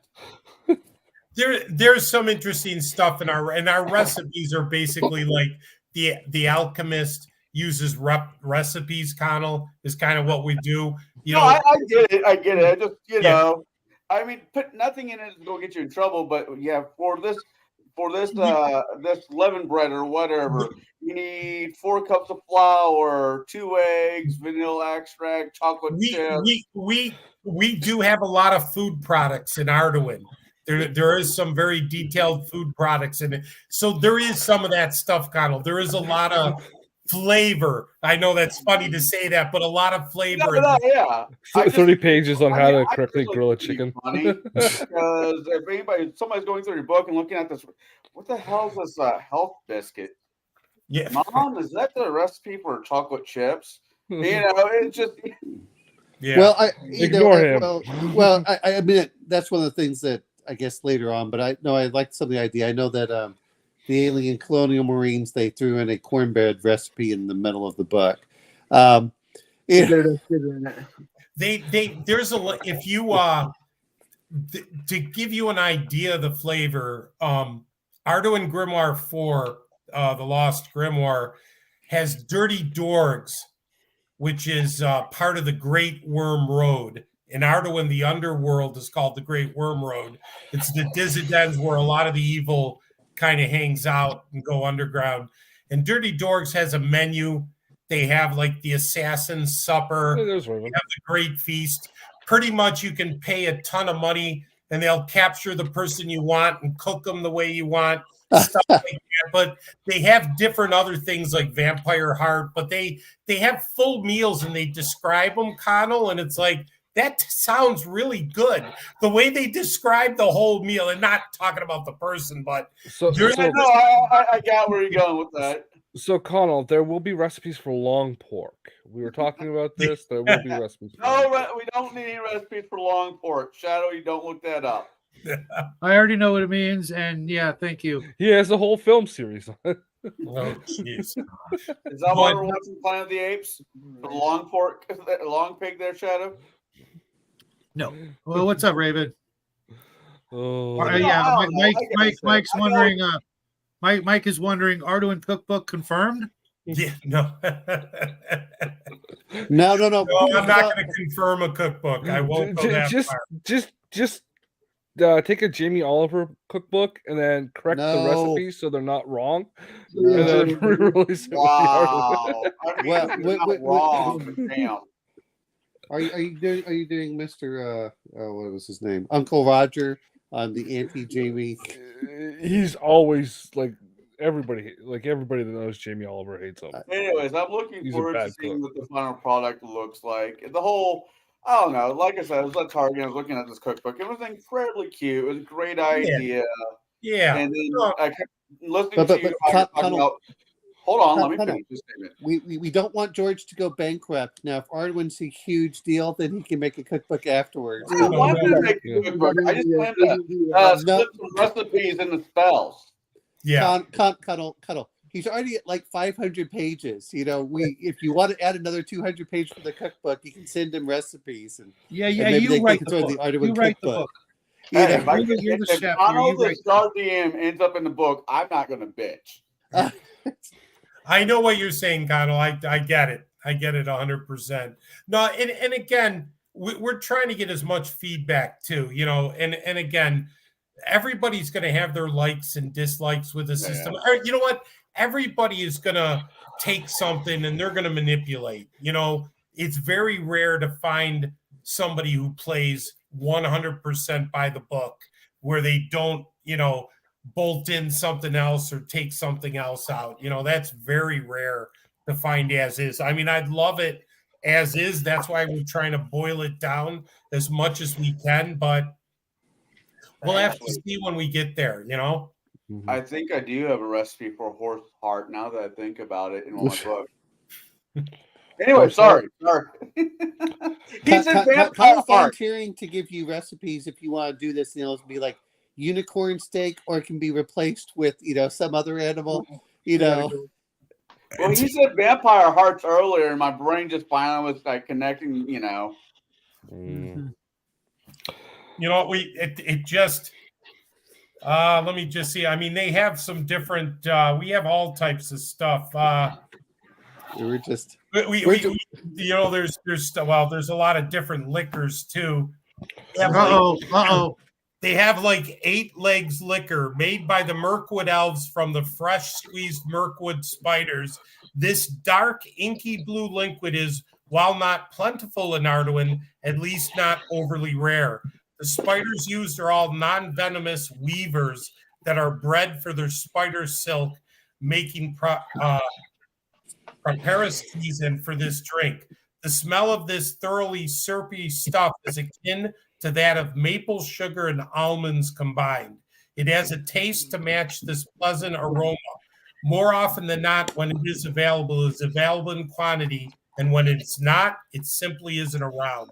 Figure the cost to be 7 gold sovereigns per small bottle. Its mostly devoted drinkers seem to be hobbits, common, low elves, and the middle ranking nobility of Arduin. I am not going near anything that smells like almonds and has the color blue involved in it. Yeah. But that's Arduin for you. That was Arduin, again, 40 years ago. That's the type of stuff, Connell, when I talk about Arduin, where Dave Hargrave was doing that decades and decades ago. I think I think I could make that. I can make a variation of that. Yeah. Good luck finding the spiders. No. Well, first you start with cyanide. You start with Amaretto, and you just build it up from there. Here you go from Dirty Dorgs, if you guys don't mind. Assassin's Supper. It costs 352,000 gold sovereigns.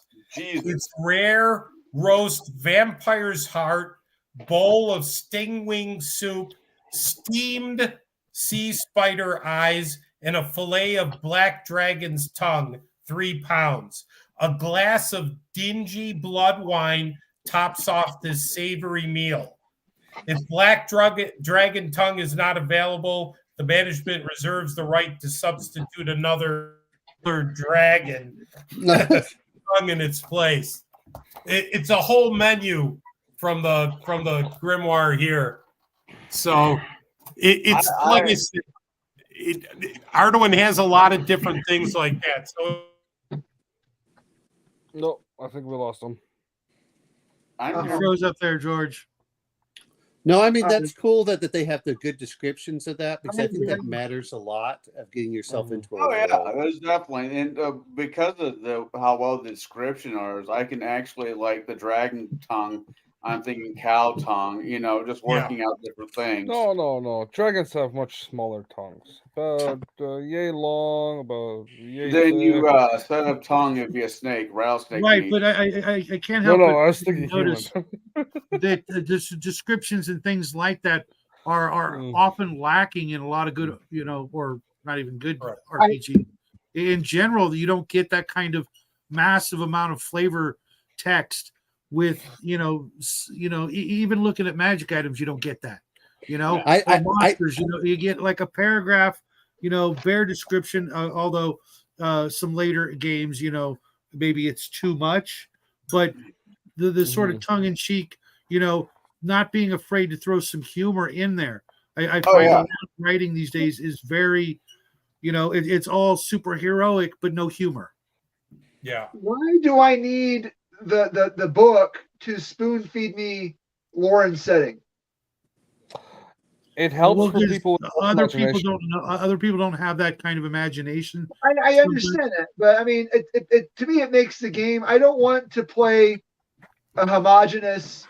I don't want to play the same. Well, did you listen to that? That everybody else is playing.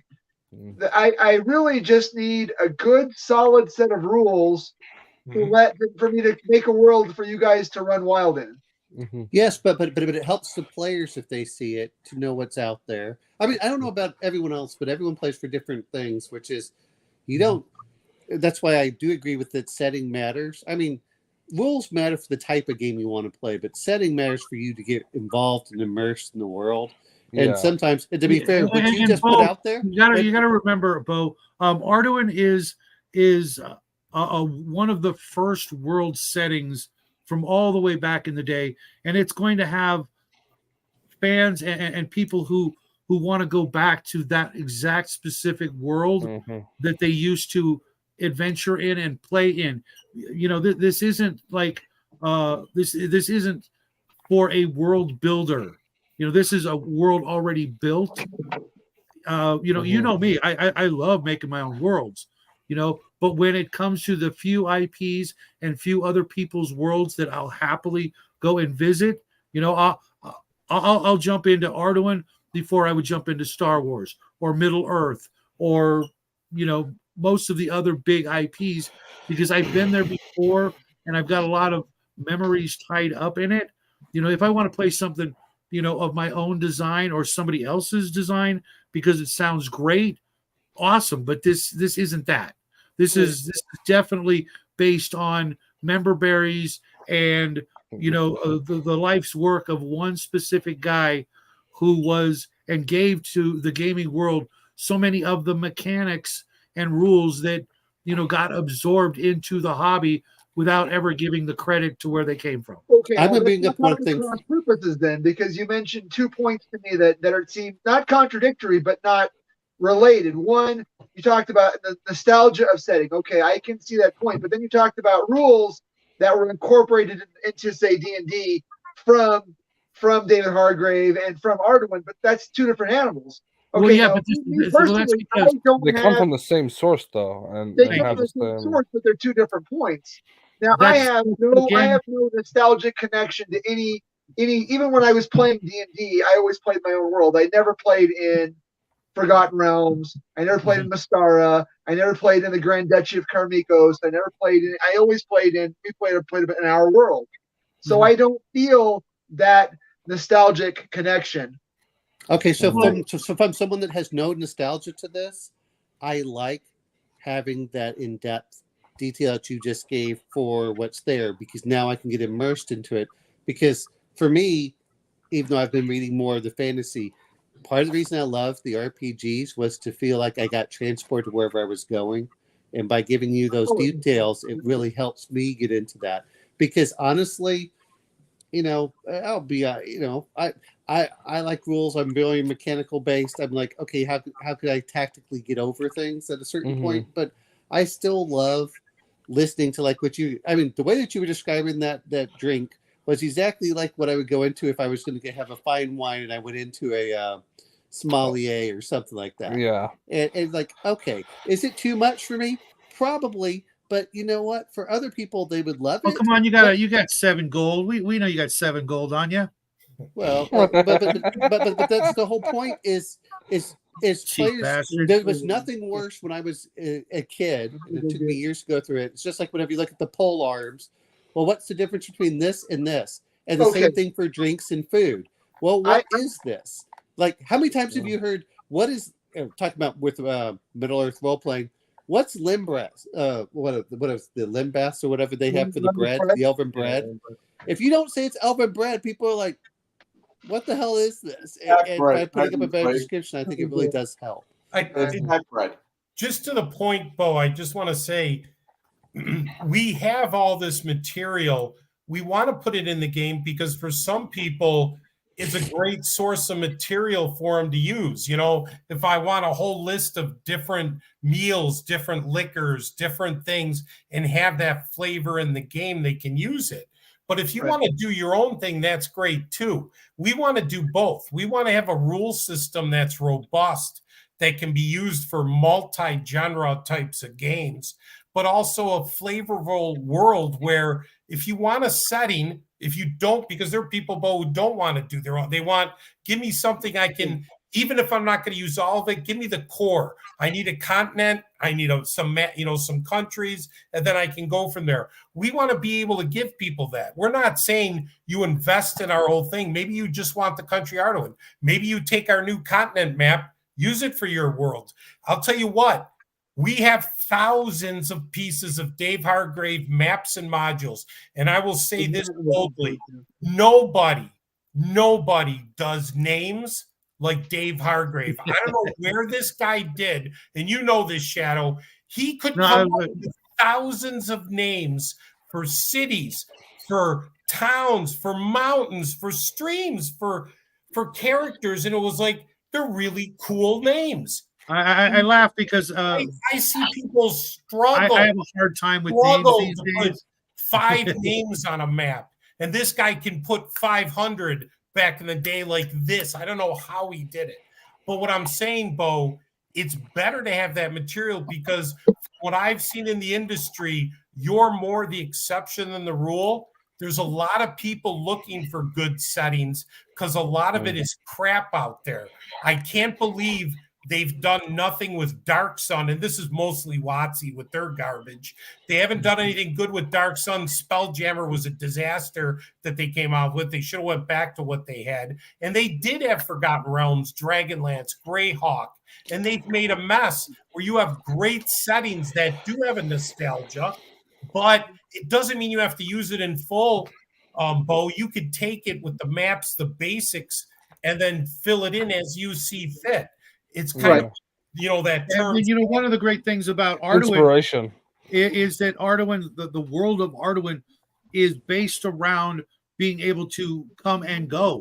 You could start out in Arduin and then hit the one of the places where there are portals to other worlds and just say, okay, I'll start you out in Arduin. I'm going to use the rules, but within the first couple of adventures, you're going to be on a brand new world, and I'm going to use the rules to make up my own world, because that's your gig. You know me, I love making worlds, but there are very few, less than 5 that I'd want to play in that aren't my own. Yeah, you could start an Arduin and end up on Mars, John Carter's Mars. You could end up in the Star Troopers, with the bugs and everything, Starship Troopers universe. You could end up in the DC universe. You could end up in the Avengers universe. You can end up anywhere. You can end up in the Old West. You can end up in an alternate timeline someplace else. Your imagination, you can do what you want with it, but to have some good material that's very descriptive, I think is a bonus to have that, especially for a new game master, to be honest, Bo, so that they have some material. Like I said, I wouldn't be able to come up with all these great, just these liquors, just these foods. I mean, to me, it's like, oh, wow. And when I read them, I'm like, that sounds really cool. It's something like kind of like you said, or Justin or Omen, when you were saying I could envision what that meal would be like. I think it adds to the game. It all depends. Do you have a party that's more combat oriented? Are they more role play? Most role play games, to be honest, are combat adventure games. Let me take that phrase. Most Shadows game are combat adventure games, period. So very, very little to no role playing actually in them. Yeah. Unless your players put them in there. Most of the rules that even we're working on are combat based. Mm-hmm. Now I find that takes time, Justin. Some people, are used to a certain thing, and I'm not going to force any of the D rules on them. They want to role play, cool. They don't, cool. As long as they're participating and not wasting space and whatnot. Yeah, I'm happy. Because I would prefer more role playing, but especially with a group of people that don't really know each other, and some people who are not hardcore role players. I want them to work up to the comfortable factor to where then they're like, oh, okay, I get that. All right, I'm not going to be embarrassed or feel weird if I'm the only one doing it. It's yeah. It takes time. It takes time. Now, George, have you guys thought about producing a copy of the rules directly without the Arduin setting, like the rules that you're creating for this edition of the game? The rules they're influenced by Arduin because of the races, the classes. Yeah. But to tell you the truth, Thank you. you could use the 3 core books in your own. Oh, see you later, Bo. So you could use I didn't believe it, Bo. in whatever setting you want. Mm-hmm. There's nothing in the rules that are going to say it has to be you have to play an Arduin. You know what I mean? Yeah. We'll I see mean, you the main language. I'm sorry, the main language when you do the character for language picks, if you want to call it common, is Arduinian, but that doesn't matter. You just change it to common tongue or whatever thing is for your world. So the core rules, if you just want to use our rules, use our monsters, you can do it. There won't be there's nothing that forces you because the rules can play by themselves. And like I said, we did a play test for a whole World War II for 9 hours. Shadow was there. This was months ago. And it had really nothing to do with Arduin. It was actually based in World War II, 1943 was the year that we did it. And the rules were fine. The rules actually well, one thing I would tell Bo is the guns, the grenades, the machine guns, everything worked really well. Using rules similar to D20. Yeah, I was just wondering if there was going to be like, not with the initial release, but like, could you make a copy that had just the rules with like generic things instead of a fantasy setting attached to it? So Justin, I don't know how George can do it, but from my perspective, and I hate saying this, is when I buy a game, I want both, because every generic system I've ever played, I kind of hate unless it has a very strong setting tied with it.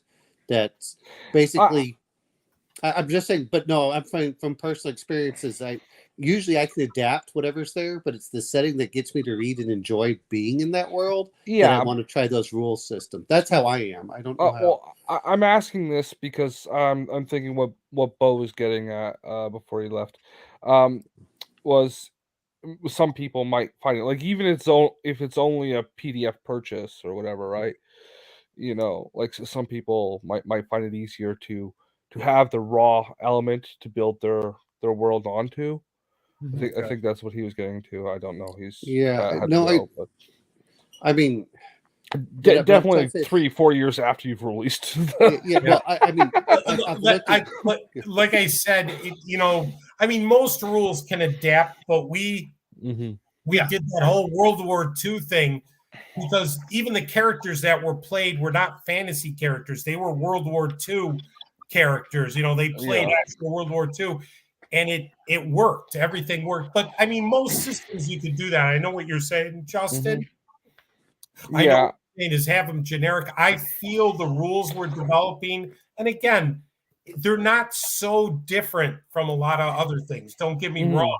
The core is there, but they could be ported and used again in high history, fantasy. A lot of different environments you could use. But I know what you're saying. Where you have your finished product where you got your rules and your settings sitting on top, and just strip the setting away and then release that as a separate product. Correct. So people can build their own setting on it without having to strip away yours. Yeah, you're talking what we would do is, because our system is called Arduin Bloody Arduin, so it'd be ABA core. Arduin Bloody Arduin core, where it's just the rules. Right, and it's not a horrible idea when you think about the projects that we've talked about, George, that will come after this.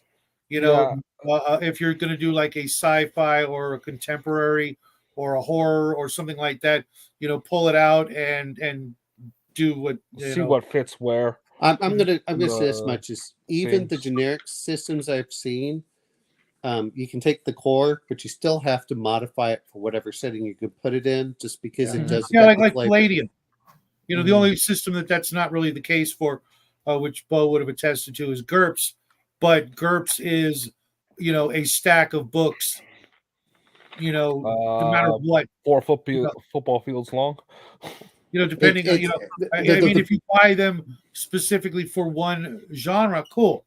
But the main core book, etc., to get all of the abilities before you decide on a genre, you're going to be looking at a stack of books at least a foot thick.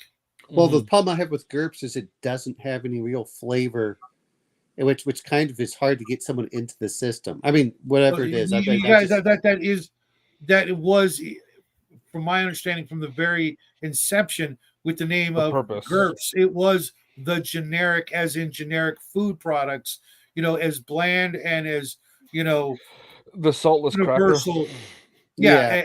as humanly possible, and that was an advantage and also a disadvantage at the same time. No, I agree, but I'm saying, like, I'm looking at Free League, which they have their Mutant Year Zero engine. Every one of them is slightly modified for their different settings, and that's what I would assume. If you pick up the superhero book, it has subtle variations and differences from the fantasy book or what have you. You have to. Your system has to be modified a little bit, depending. I mean, it can mostly handle certain things. I mean, if you want to be ultimately comprehensive, you'd have a huge rule book regardless. If you wanted to cover any type of era, it would be Shadow said, you'd be a foot thick. Right, because I was going through the core book because I'm in Bo's GURPS game, and it does have some psionics and some superpowers and magic, but it's a far cry from having the magic book or having the superhero book or having the horror book. It's enough to get your feet wet and point you in the direction of the genre you're looking for, but it's in no way means comprehensive. You're going to need a couple more books. Well, and again, even with comprehensive, you still want. I mean, I hate saying it's setting matters so much because the way that you're going to play your game, your setting, and I'm going to mention, like, if you want high fantasy versus low fantasy, or you want gritty realism, you have to modify your rules. Like the Alien system has a panic system in it, but none of the other systems do. It's not that you couldn't. Right. And Traveler has, which is another. Travelers are pretty, then has its own, but then it has its own additional stats and stuff. And that's the only reason I was mentioning is as much as I know that Justin's going through it, it's not that you. Well, I'm personally a fan of the setting, but like I'm getting what Bo was talking about. Oh, I know. But I'm just saying that's actually one of the reasons I didn't like GURPS. Right. It takes some actual exposure to the world of Arduin. I mean, you hear the name, but it doesn't immediately invoke a mental description of the place. And the place itself, right? The place is one of the, it's like the Pedal Throne. You probably heard a little bits about it, but if you haven't played it, you don't know squat. It's just another name of another thing. And for us that are involved, it's because we were involved back in the day. We played there. Like Forgotten Realms and Dragonlance. I didn't play any of those. I was a world builder from the very beginning. I never played in any of those systems or settings, excuse me. Well, but Arduin was my version of all of those versus, I like, any of the from what I can tell, neither has anyone at Wizards of the Coast ever played them. Well, I mean, to be fair, is I had never heard of Arduin until I was talking to Shadow. Well, I'm talking 2 years ago. I'm just being honest. So I have to show it off since Have you ever, George? Have you ever heard of a book series? They did a sci-fi channel show called The Magicians. That sounds vaguely familiar. It's adult contemporary Harry Potter. And that's how the author described it. Yeah, okay, George, real quick, speaking of books, did you read The Changeling? I've read part of it. I'm still trying to finish it. I got to finish it. Do you see what I was talking about, though? Go. I know exactly what you're talking about, Shadow. Yes. Okay. I'm sorry. Go ahead, Connolly. The reason why I asked is I'm listening to you guys talk about it in the movie, because as far as I know, no one's tried to make a cartoon, movie, anything off of the original books. There's just been the books. Now there's the game system. Well, there's been the game system, and that's it. Am I right? Or there's something down the road I missed? For Arduin? Yeah. No, there's never been any media other than games. Yeah, it's never been a published work. It's It's always been a game world, game system and world. It's never been anything more. And the problem is it's never been cohesive, Connell. Arduin was West Coast gaming, as it was called back in the 70s and 80s. Mm-hmm. For some reason, there was a difference between D&D from Michigan and the Eastern Coast and the West Coast, California, Colorado. Oh, absolutely. California was, in a word, gonzo. This is where my hiccup was. I thought this game series, these books were based off of the books of the Nine Princes and all of that. No. Just so you know, Connell, here's what's interesting is Arduin is like a legend in the RPG industry. It was there in 1977, literally 3 years after D&D, but it went underground for the most part, where D&D went more commercial. But Arduin influenced a ton of what the industry is today. A lot of the concepts came from Arduin back in the day because Dave did earlier what Dave Anderson, I believe Anderson, Arneson, Gary Gygax. Dave Hargrave was that times 10 back in the day. Gotcha. Yeah, that's my mistake. He did rules on top of things. And like I said, this guy for fun, this is the stories we were told direct from the people who knew him. His outlet, he was in Vietnam for 6 years. He was a combat photographer, and he was part of, believe it or not, the CIA at the time. When he came back, his outlet would be, in 2 hours, he would take graph paper, he'd pen whole dungeons with names, with description. I mean, boom, boom, boom, boom. He'd do continents, he'd do countries, boom, boom, boom. I mean, and you would look at it, what would take people months and years, this guy would do in hours. It was unbelievable. Unfortunately, he died at 42. This guy was in the industry probably 13 years and unfortunately passed away. And the amount of material we have unpublished, yet his concepts, he was the original Crit and Fumble. He was the original Planes. He was the original Hells.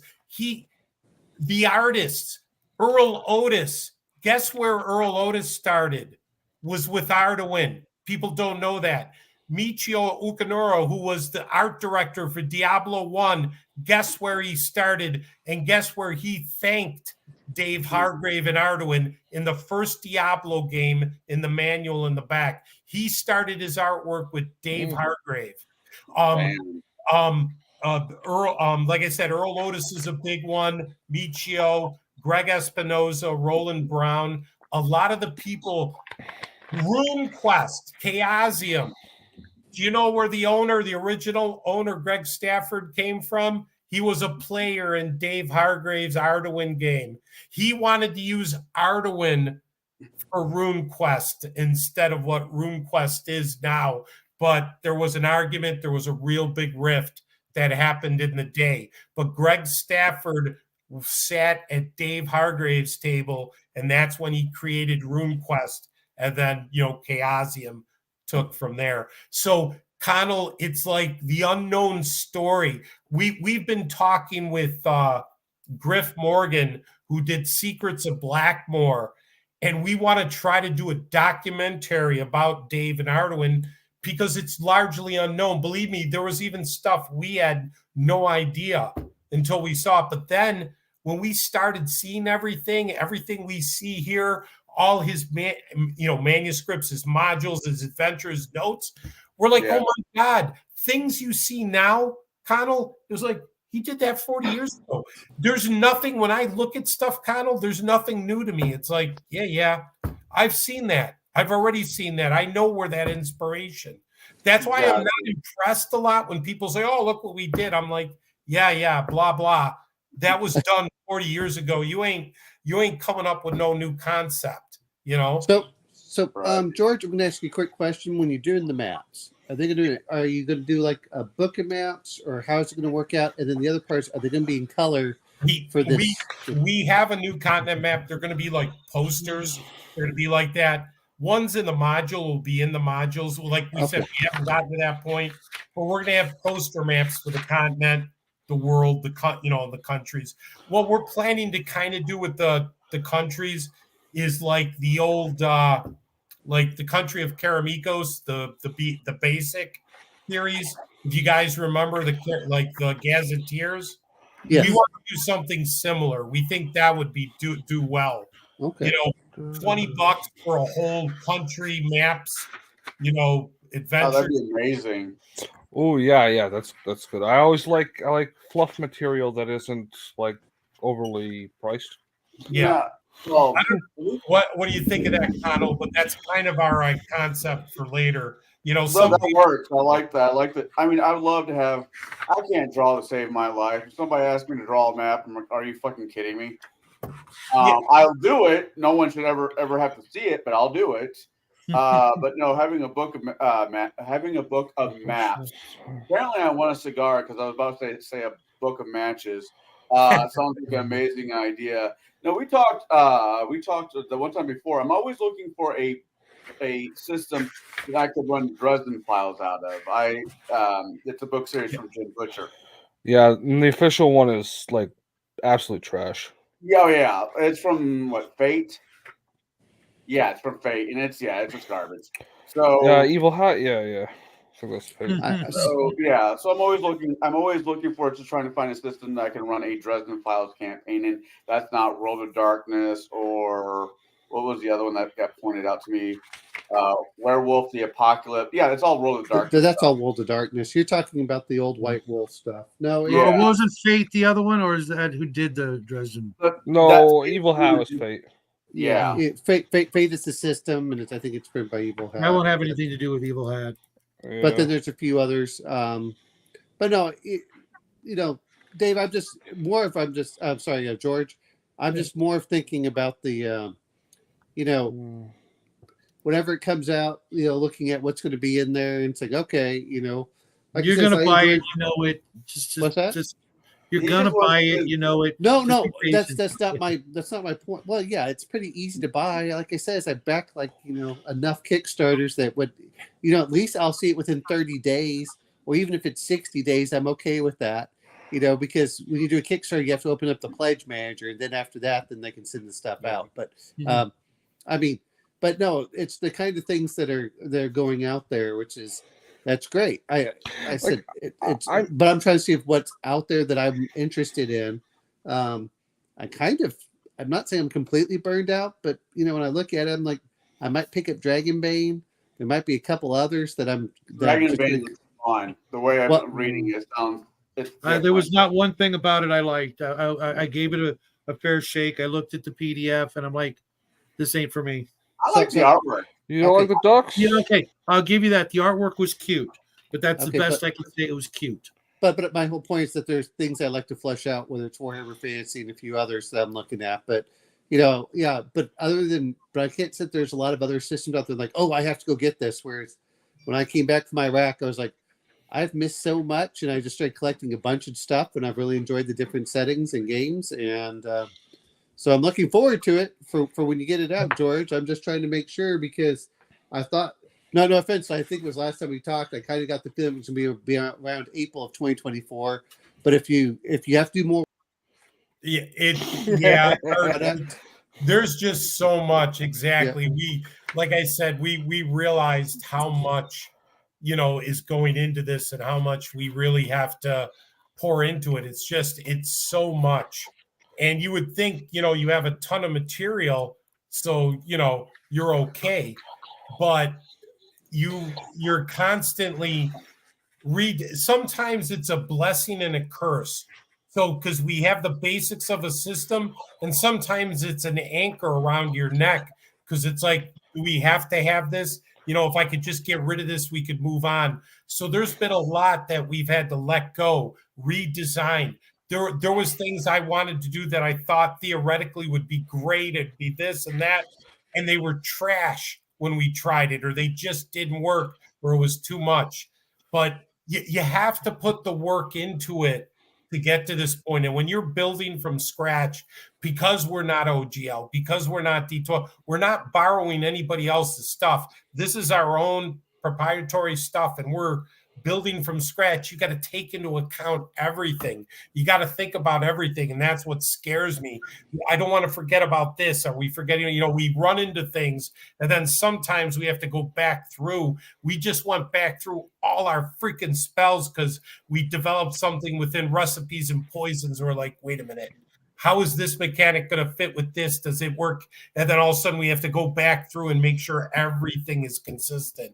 I mean, I've rebuilt the classes 5 times. I'm just on the tail end of Warrior, and I got to finish up the Knight, Samurai, and Scout. Well, that'll be that because we redesigned it to make it easily. Our characters go from 1 to 100th level, not all the levels. There's groups levels, but that's Arduin. 1 to 100, but it's just such amount of work. And again, it's trying to hit that point where I want everybody to get something out of it. If Connell wants some maps and he needs a country, Justin, if you're looking for some rules that do thing, Omen, if you're looking for those recipes and those liquors, all those beautiful descriptions, Shadow to find other worlds, to go to. I want to have something that people can use. So even if you don't do the whole thing, maybe I grab some gazetteers. Maybe I grab some maps that has the cool names that I could use, like for Bo's purposes. You don't want to do the setting? Grab some maps, grab some ideas, and use it because we feel we're going to come out with a quality product that'll inspire you. Or, Omen, like you said, you want that flavor, you'll have it. You'll have a ton of it and use it. Well, no, I mean, like I said, I have lots of things in here. Will I ever play with all the systems? Probably not, but I do like certain ones. And the other part but I agree with you, is do it right, because there's nothing worse than doing something where it's like, well, it was a good idea, and it takes you 3 editions to do this, and you're like, oh, okay. Another edition. This is it for us. We're going to do this, and that's it. That's why we're taking the time. And even with people, eventually play testing, we're telling people when we talk to people, and people, Shadow knows this, we're like, don't hold back. You're not going to hurt our feelings. Just tell us if there's something that's stupid or it doesn't work or it just, and it's fine. Just tell us, look, man, this is broke. This doesn't work. Okay.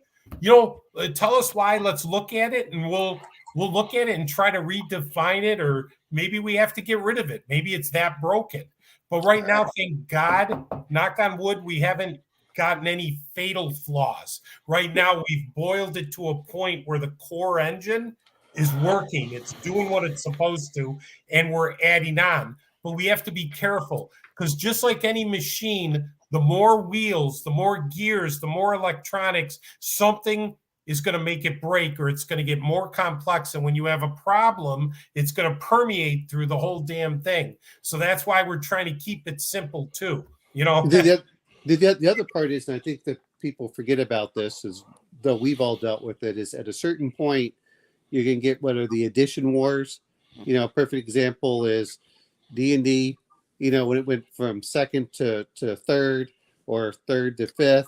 I don't think there's going to be an Arduin edition. No. But you don't understand what I'm saying is the last thing you want to do is you want to have those edition wars where you split your base.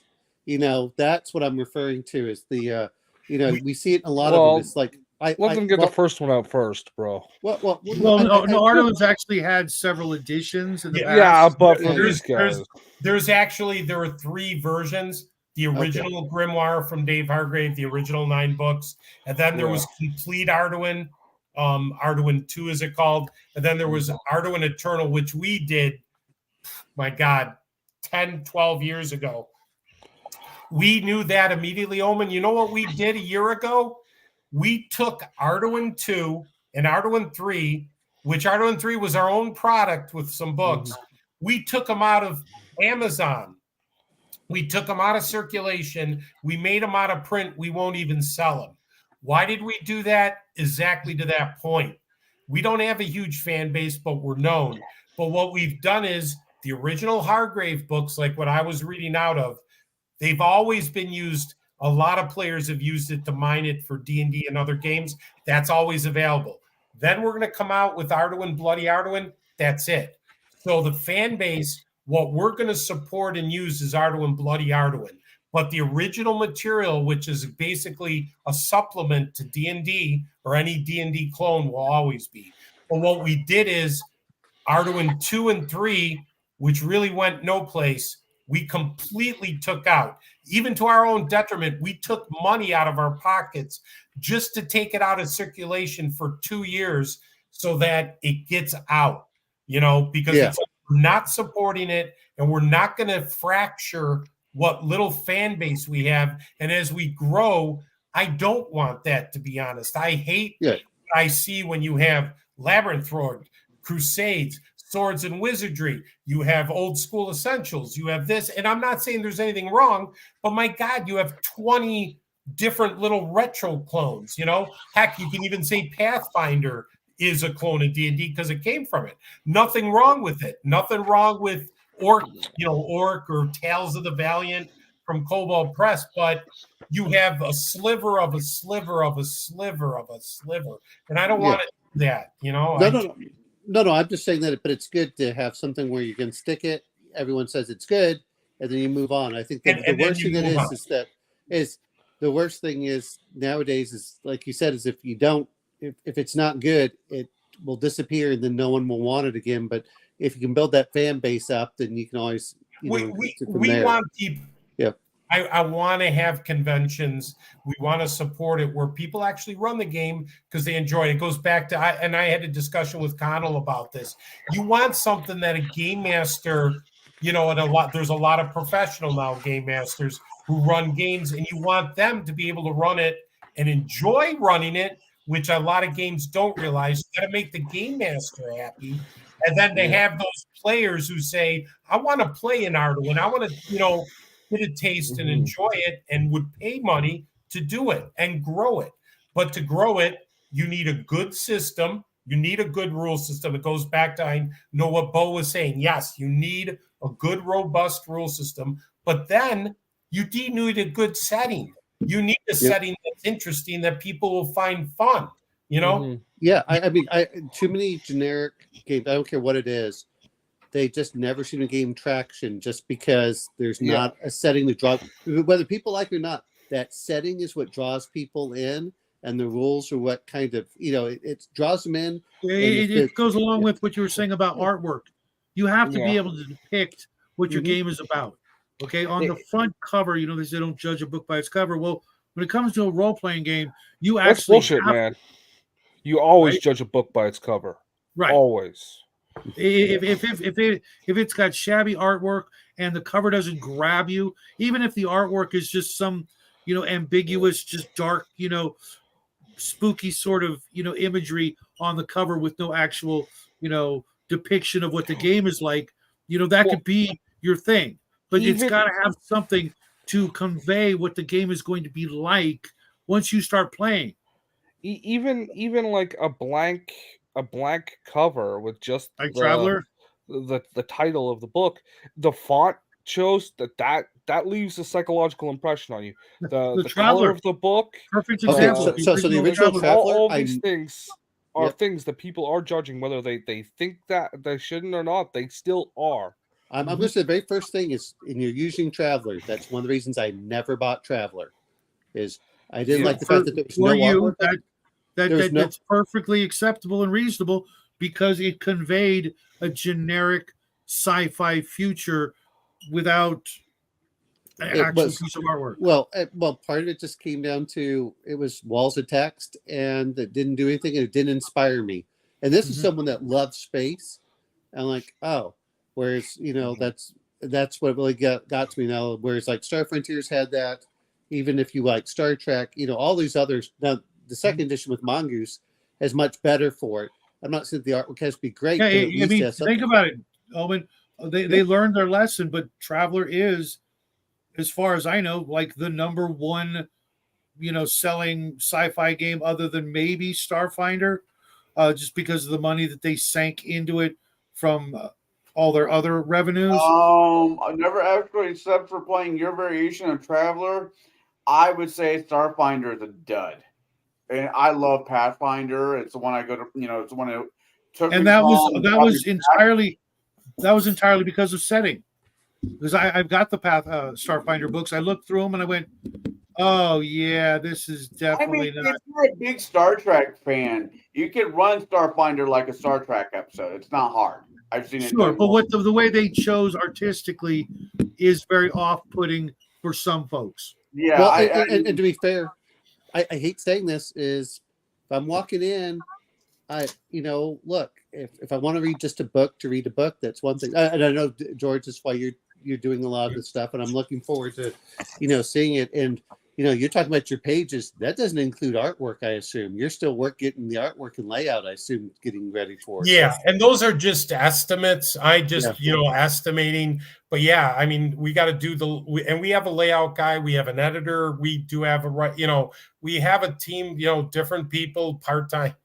Sure. Everyone's just struggling to try to put as much as they can into this. But yeah, we still have more artwork coming that we're, getting. It's... Yeah, I mean, it's not. You can see some of the artwork.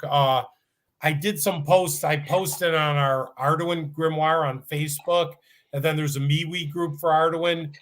I don't know, Shadow, with this, I don't think I can share artwork, right? It doesn't do that here on the Steam.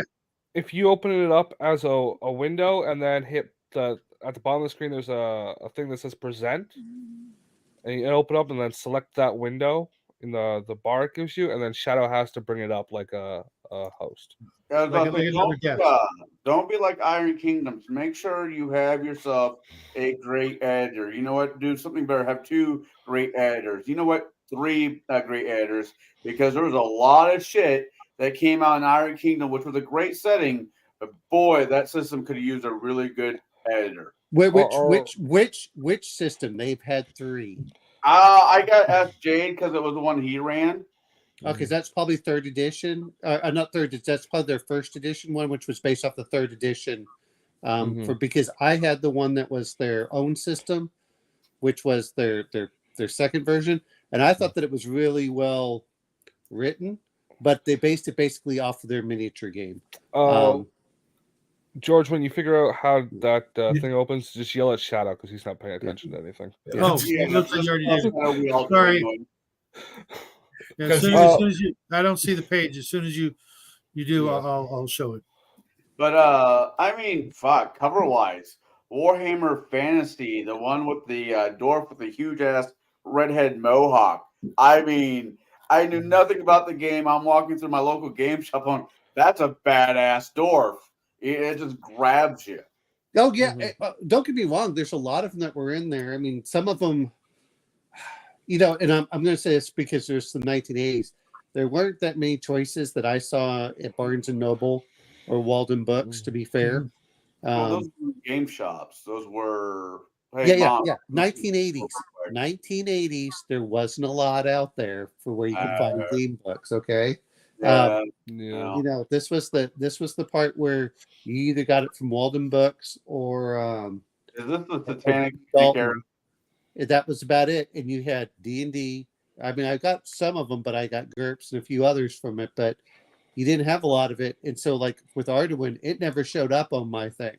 I never saw Rollmaster. I never saw Gamma World. There we go. Cool. Ooh, yeah, I like that style. You guys see this? Yeah. Yes. This is a black, and our artwork is a mixture of black and white and full color.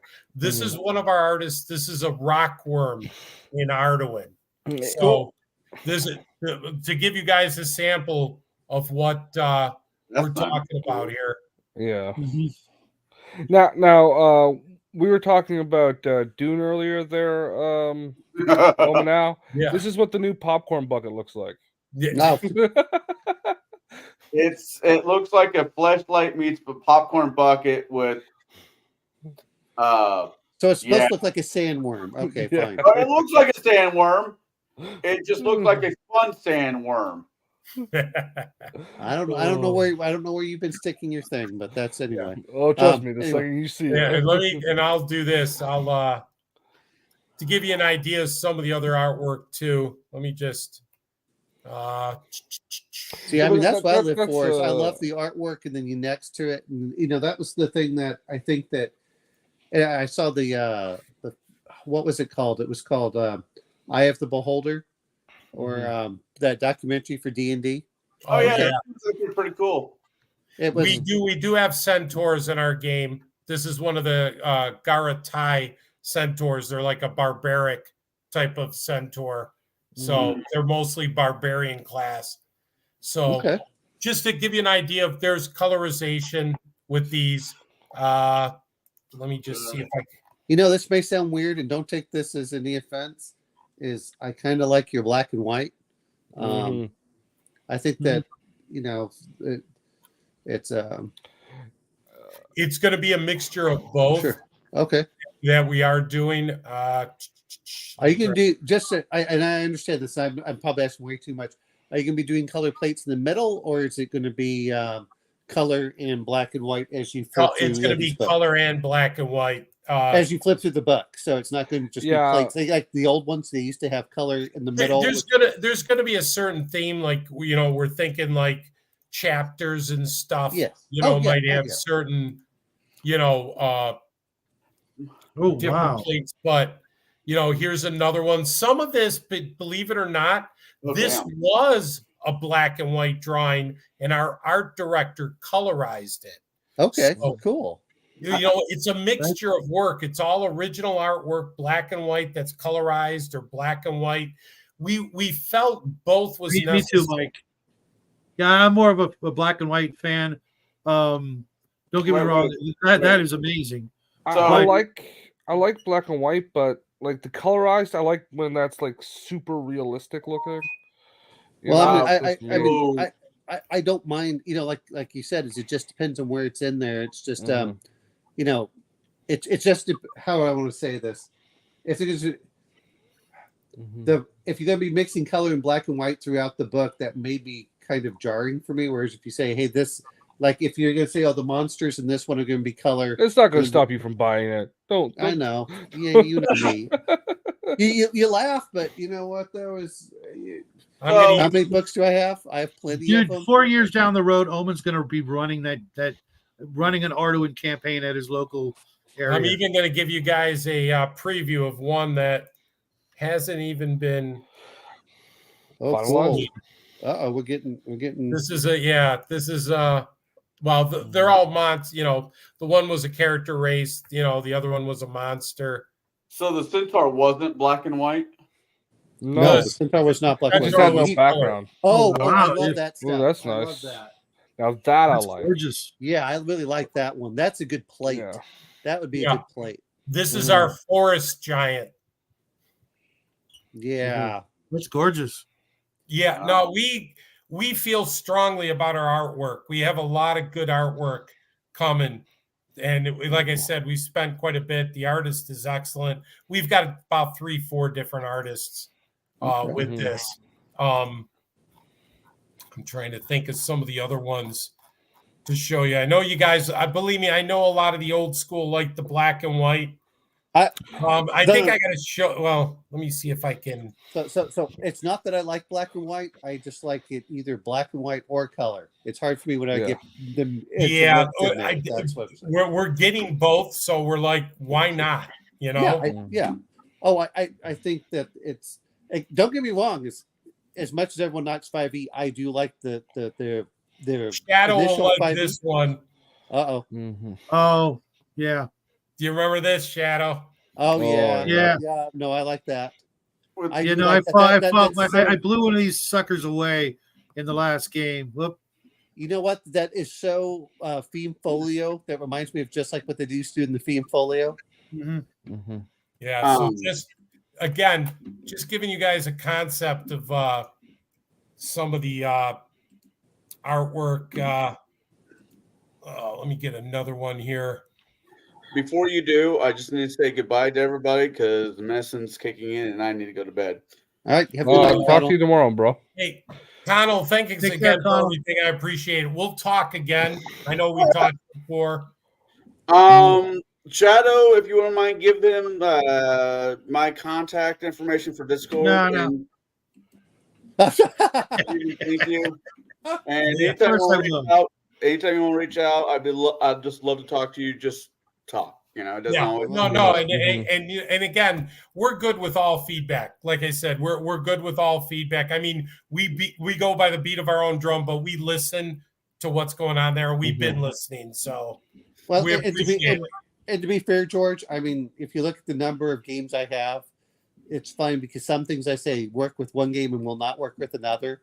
And I'll actually contradict myself. It's like, well, it works well with this one, but not with that one. Not for a while. Yeah. I'll keep you updated. Well, it's more important to have art than not have it. Yeah. No, I think art is so important for game books because it gets that imagination going. Just for me, because I'm a very visual person. Even when it's a game and a concept that absolutely requires the visual component to be able to help spark your. Oh, that's nice. That's cool. Yeah, you like that one? For these? Yeah. Who are the artists for these, George? There's some artists that we found that we got. One of the guys' name is Grim.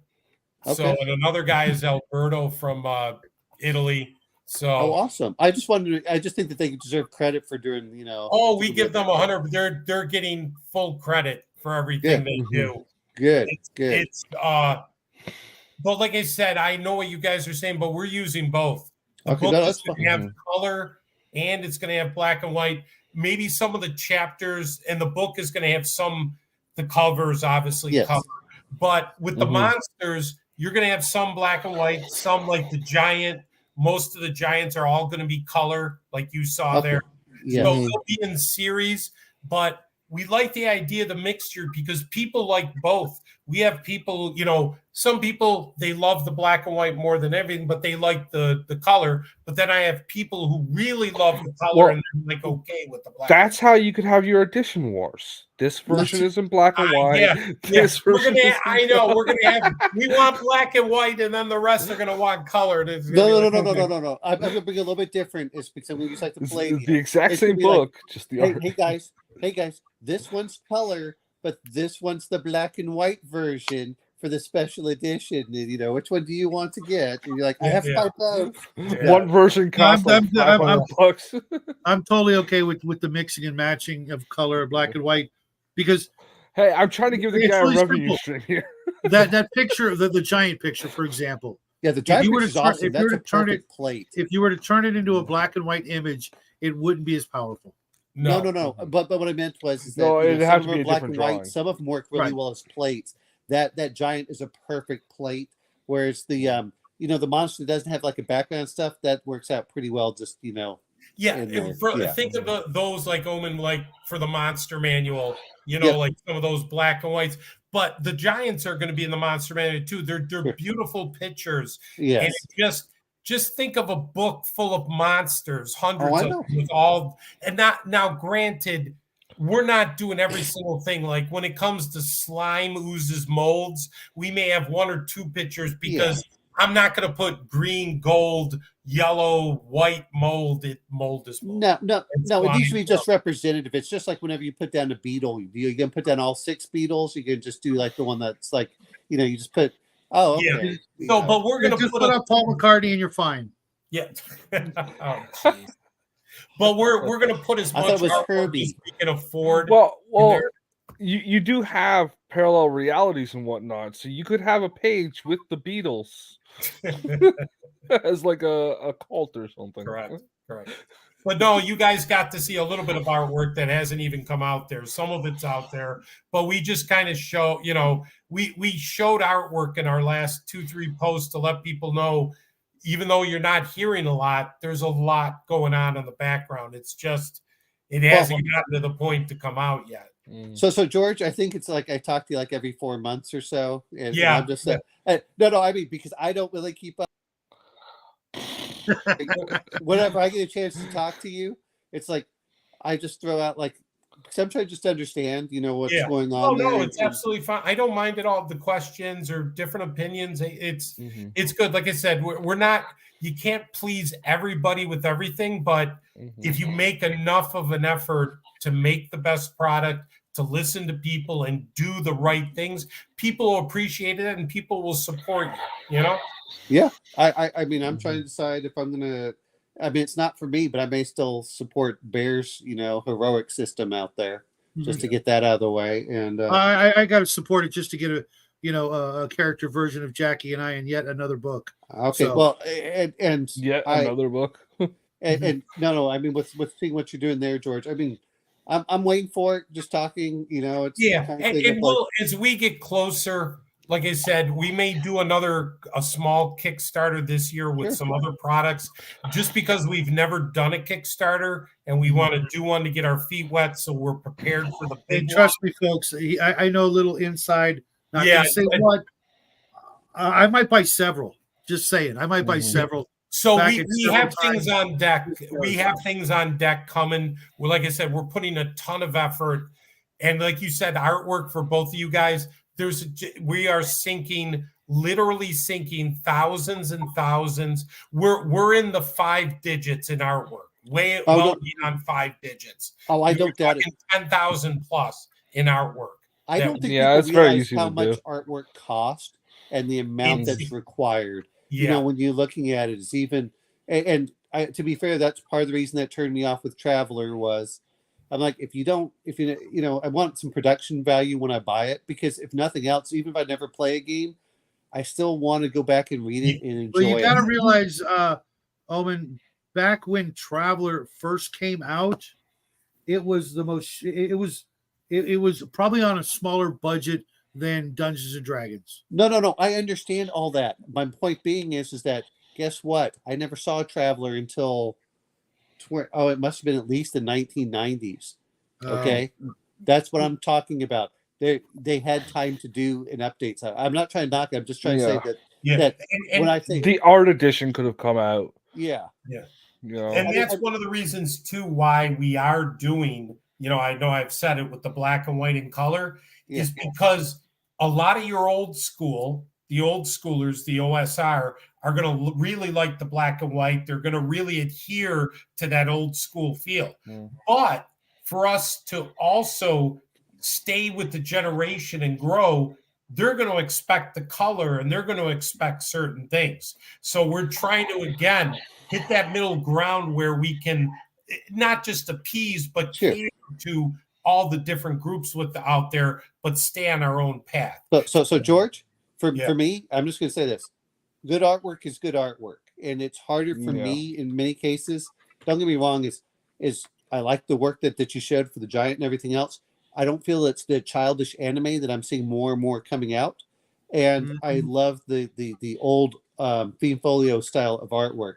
But I am the first one to admit the first edition of D&D, up until you got at least up until like the Larry Elmore era, was crap. I mean, I'm not trying to knock it. Everyone's like, "Oh, this is great." All right, I'm kicking him from the show.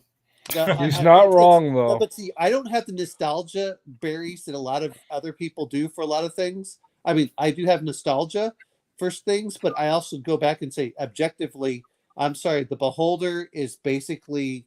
That looks like somebody I hate traced telling it you out that's of a not book. a great piece of artwork. But the Beholder, if you look at the Beholder in the first edition Monster Manual, that is a masterpiece. That is a good one. If I can get that tattooed on my arm or back, I would do so. I mean, well, you can. But if you look at it, it was the old. Remember the old. What was it? The styrofoam balls that you had, and someone put a big googly eye in the middle, and then put the little pipe cleaners for the Beholder. I mean, that's the original artwork. Well, even this the Wyvern picture is. Pull out the theme folio and give me the better crap. Most of them are okay, but go pull out the Beholder and tell me if that was good. You know what? That's funny because I actually didn't like a lot of the Fiend Folio artwork. It was like a little jarring. That's why I liked it. That's why I liked it, because it evoked an emotion. And just so you guys know, we are, and I think I stated or hinted to it before.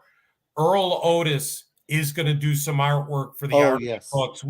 I actually just texted him, messaged him a couple weeks ago, and we're going to be talking soon. And he's committed for some pieces for us for the new books. So Earl Otis is going to do some artwork for the new art books. I mean, that's that's a big name. And again, he started with Arduin. As a matter of fact, White Plume Mountain, I think it's S2.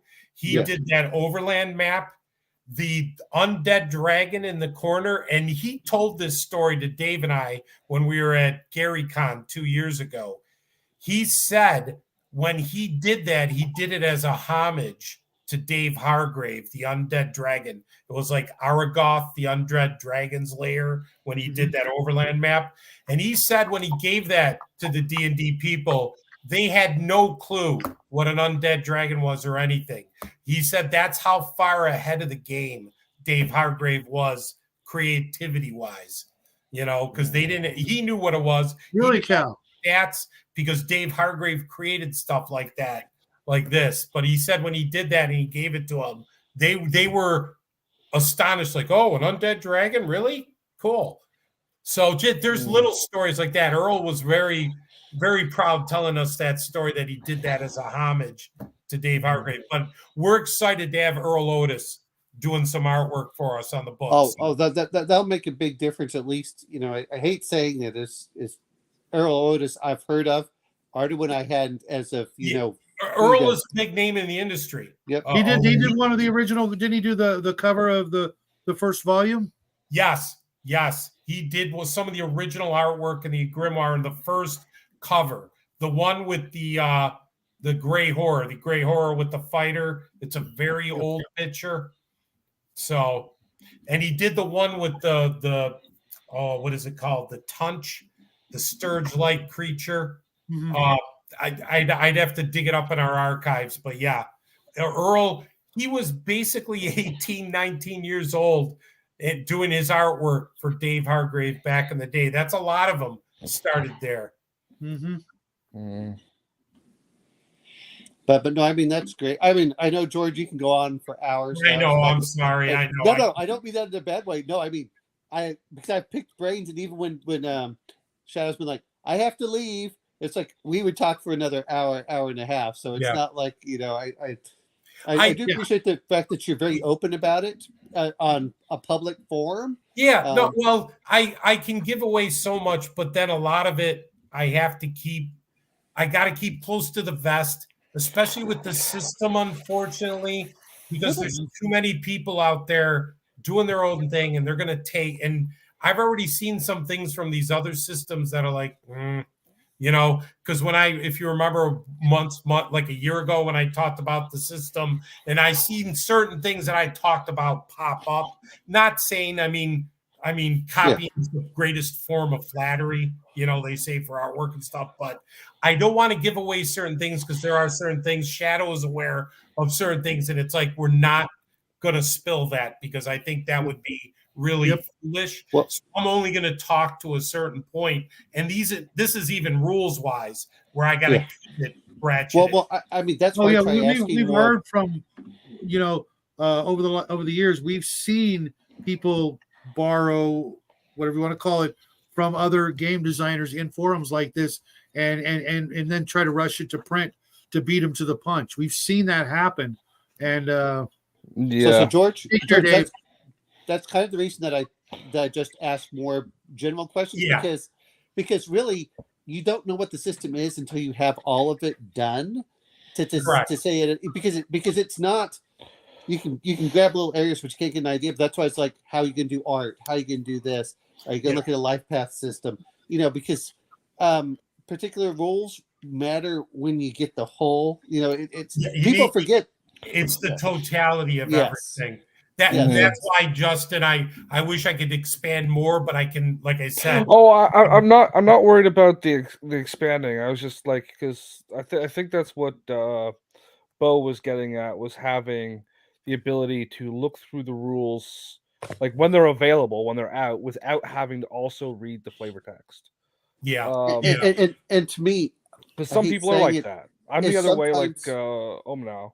Yeah, but sometimes you know what the flavor text is what it's XBN. Yeah, I think they go hand in hand. I think you need the setting, the flavor, and the rules to mesh, to have both. And I understand what Bo is saying. I think Bo, I know he does a lot of GURPS, from what Shadow has told me. So he's more used to something that, I don't know how else to say it, generic enough that can take different things. But we've kind of built in a lot in our system where, again, if you want to use the technology, even the sci-fi, heck, even if you want to kind of get into the superhero stuff, but you'd have to do some modifications at that point. You'd have to come up with certain things. Well, you can do it.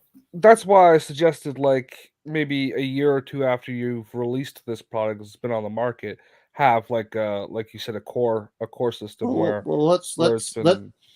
let's see how hard we can get out there, and well, the other part you want to be successful.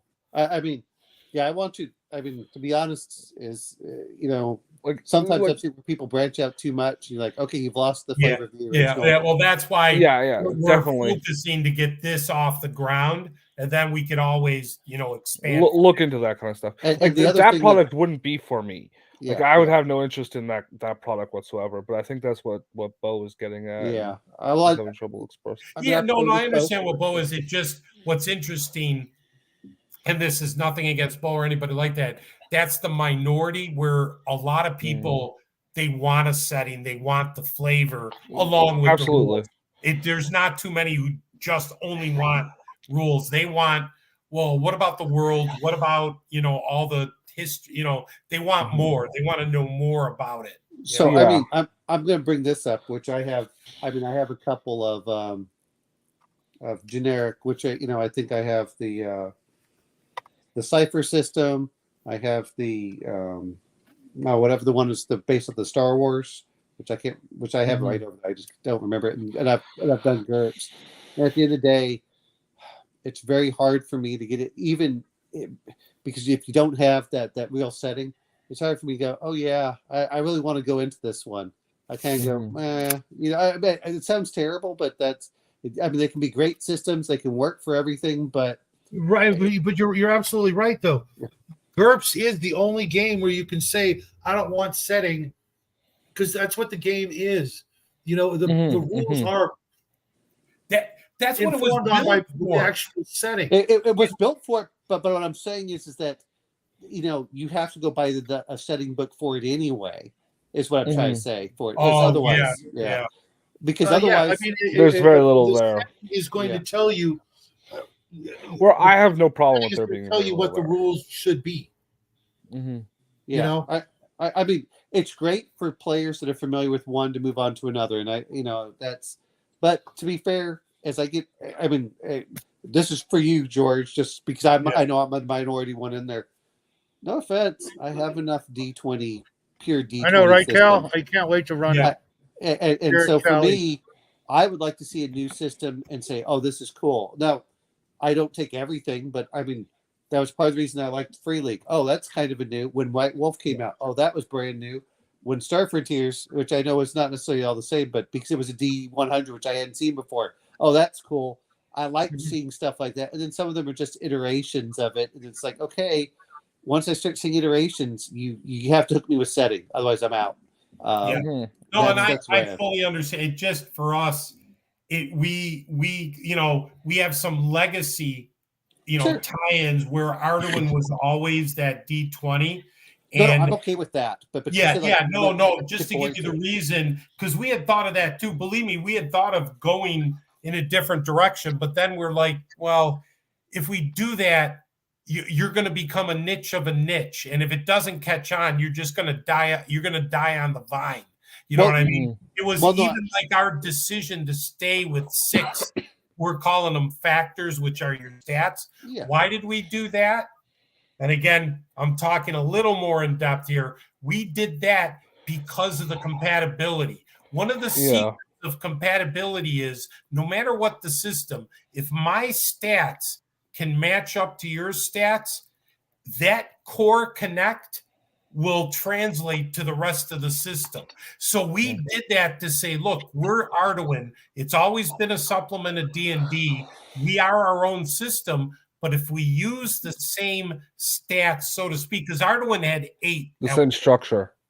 The structure, the base core mechanic, you know what I mean, Justin Oman? Yeah, you can actually they interlock. Yeah. If you have strength connects. If you have health, that's constitution. You know what I mean? You can connect that, which means we're compatible with 100. And guess what? We're compatible with the 2-3 systems that are 85% or 90% of the market. You see what I mean? Oh, so no. I agree with you 100% about that. I do, but I like to see how do I put this? I like to see what the differences are if it's different enough, and that's what I'm trying to. Yeah, you know what? That's what I'm holding back on. It is different enough. Yeah, Shadow knows that's what I'm holding back on, Omen. There are some differences. There are some unique differences that are what we feel kind of, neat, kind of front edge, but they're not out of whack. And what I mean, you're not using 2 12-sideds and rolling pools of dice on top. You know what I mean? Some wacky mechanics, so to speak. The Omen is out. He loves his 400 dice. Yeah, no. But what I'm saying is dice pools. What I'm saying is trying to mix some weird. You know what I mean? Like connecting them in weird ways. You know what I mean? And don't forget, guys, with Arduin being a nexus of the multiverse, you can take characters from somebody else's system and game, and because they could literally in game walk into Arduin, it makes it easier to translate and go, okay, now we're going to convert your character to these rules, and it's not going to be freaking an all weekend affair to try to figure out, because I've had that where people wanted to bring a character from their other game into my game, and then we spent an exorbitant amount of time translating a RuneQuest character into D&D or something like that. No. What I was trying to say is George, just because you've mentioned it, where there's like a cap of hit points, and then there's some other stuff. No, those are what I'm looking forward to. To be fair, that's what I'm looking at. I'm not.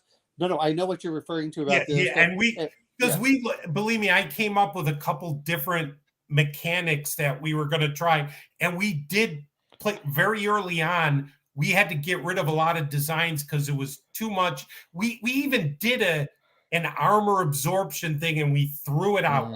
We got to the point we can't do this. We get it's realistic, but it's just it administratively, time-wise in the game, fun-wise, it's just not worth the effort. Let's go back to the old way. Well, the thing people forget about is you can either do armor class or you have to do armor absorption. You don't really want to do the two normally together. And like Palladium. Well, no, Palladium doesn't. Now they need a fucking editor.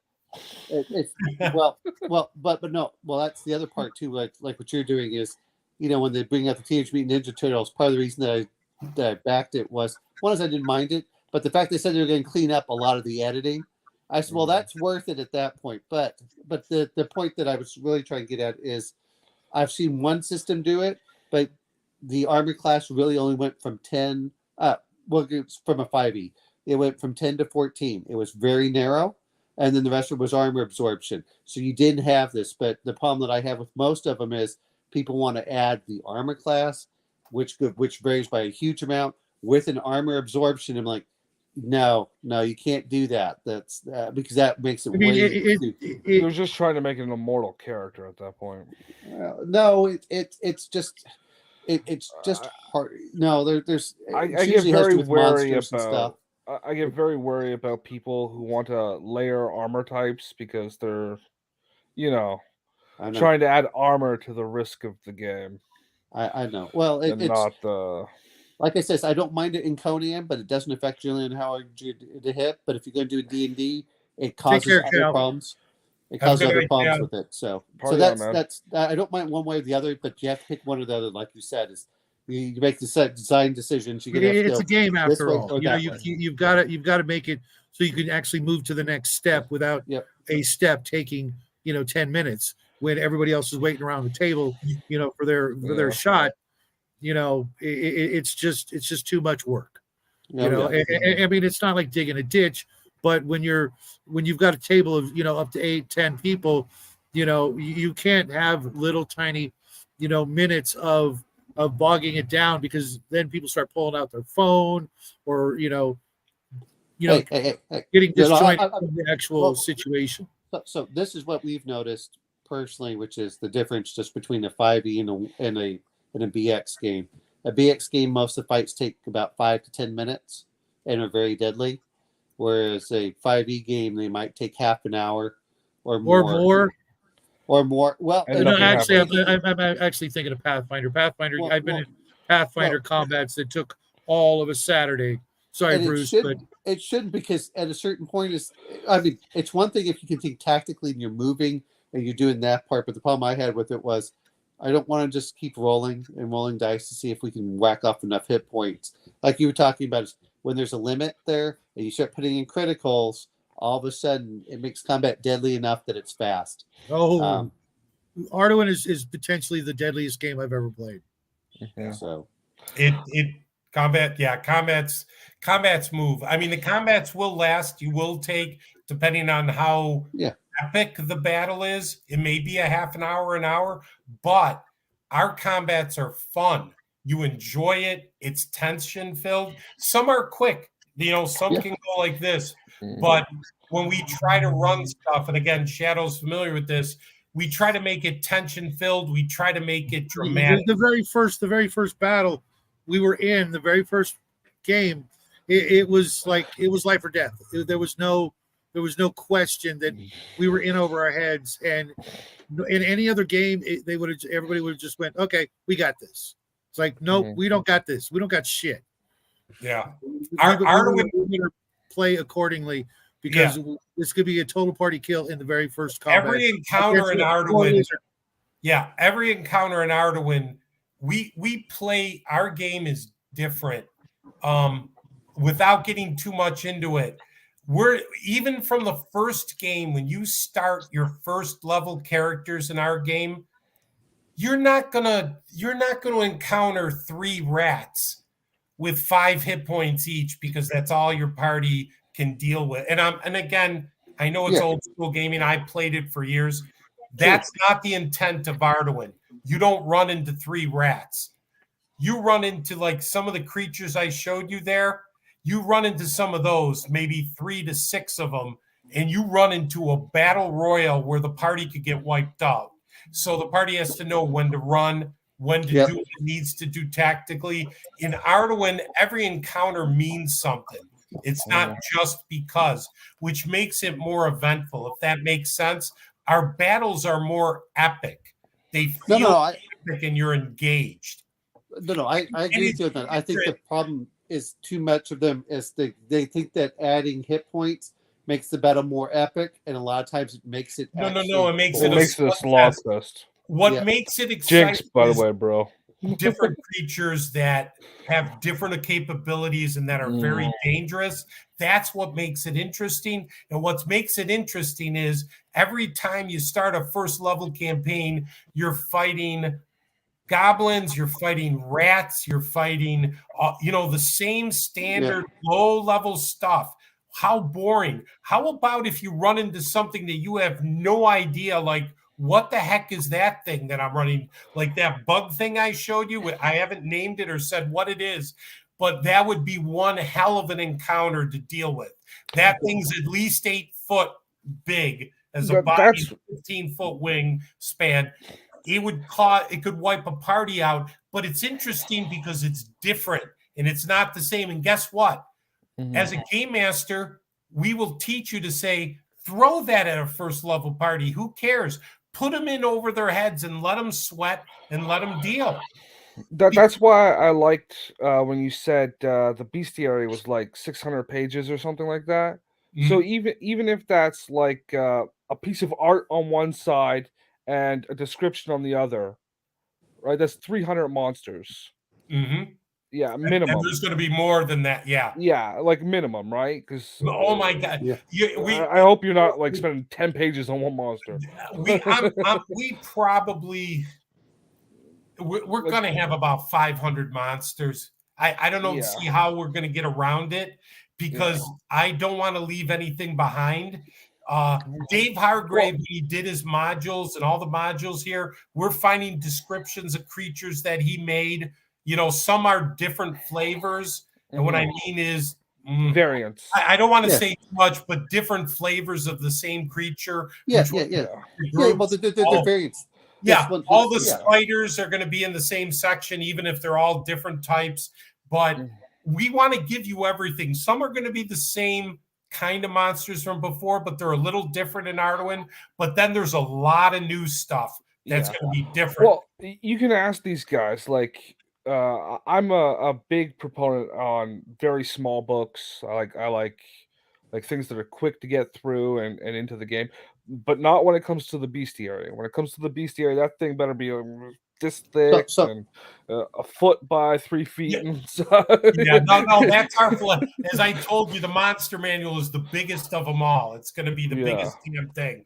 That thing, like my favorite game right now is Morkborg. I've made that quite clear. It's very, very tight, but it's got just a couple of monsters in it. But there's a lot of stuff online that you can find from the creators.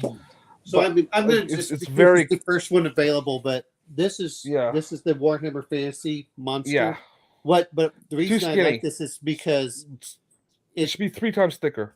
No. My point being is that this is the problem that D&D has, and I don't know how the experience point system is, but they have the basic stats, and then they have your variational trait, optional traits you can put on there, and then and if you can do that, all of a sudden that can change the monster up of like, well, we've heard rumors about this one, but this one might spit acid. This one, it's very similar for some of these, and I think that makes a big difference. Some of them have.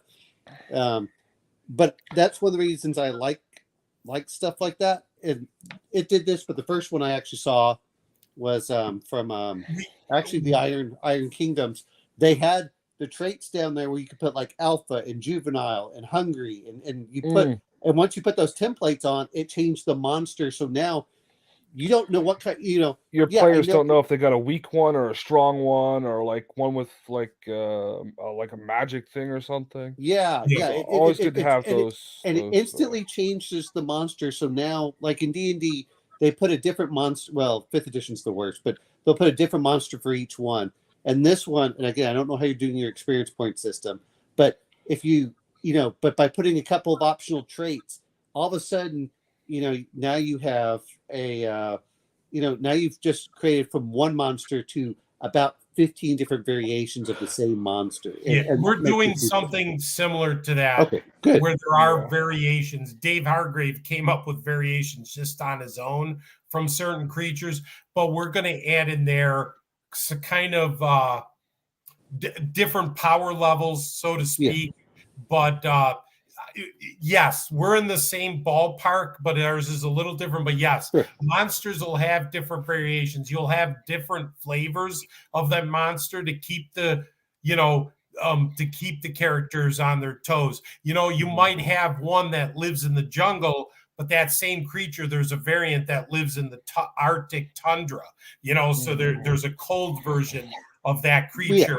So you have some different, but even within the creature, there's a power level of where it could be a weak or a strong one, so to speak. I know what you're saying. So there's going to be some differences where things are different for the creature, and depending on the creature, there may even be a variability, what I want to call a little variability chart that might have different things that the creature could have or not have, so to speak.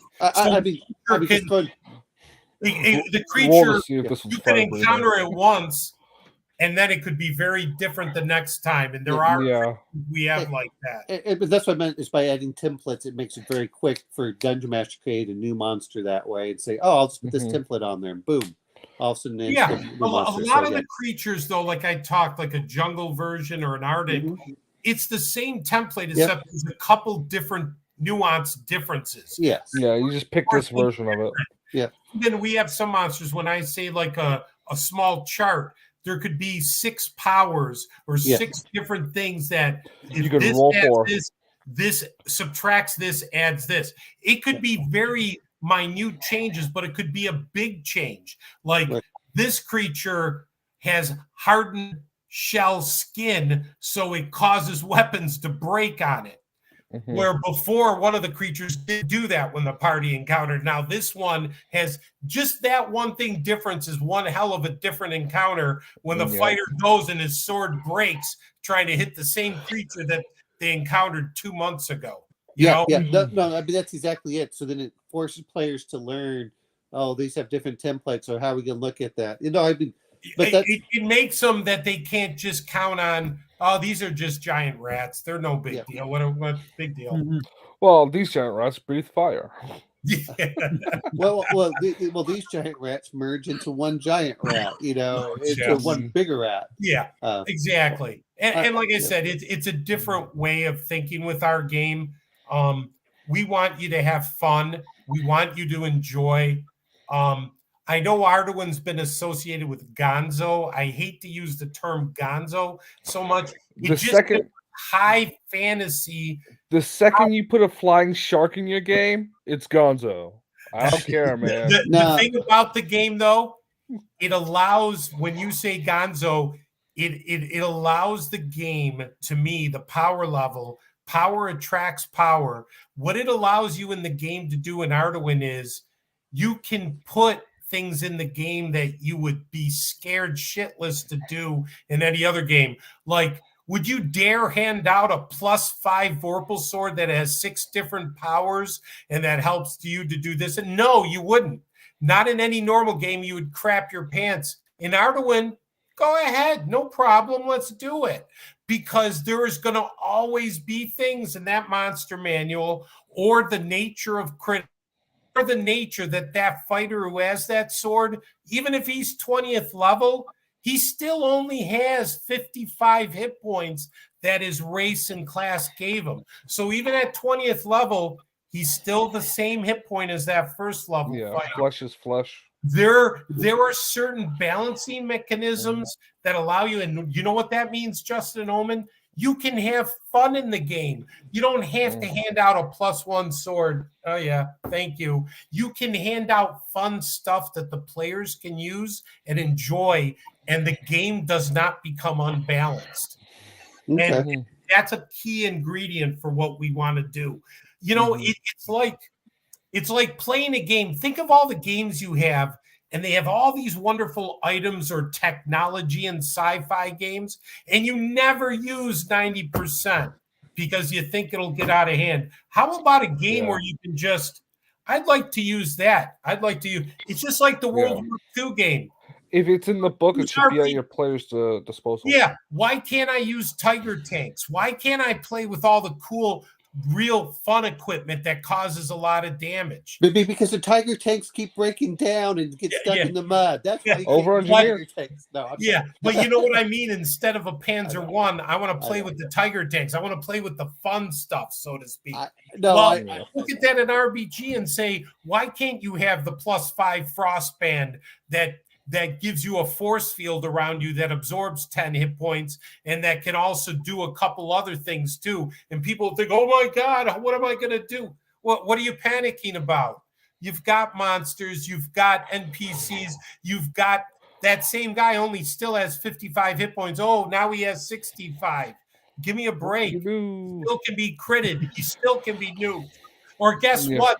The Lich who can cast a spell can still nuke him with his magic, because magic is rude in Arduin. So we balance those things so you can have fun. But again, if you want a low magic game, a low power, you can do the Conan thing too. More power to you. It's like that example Bo was using with the barbarian or the whatever. But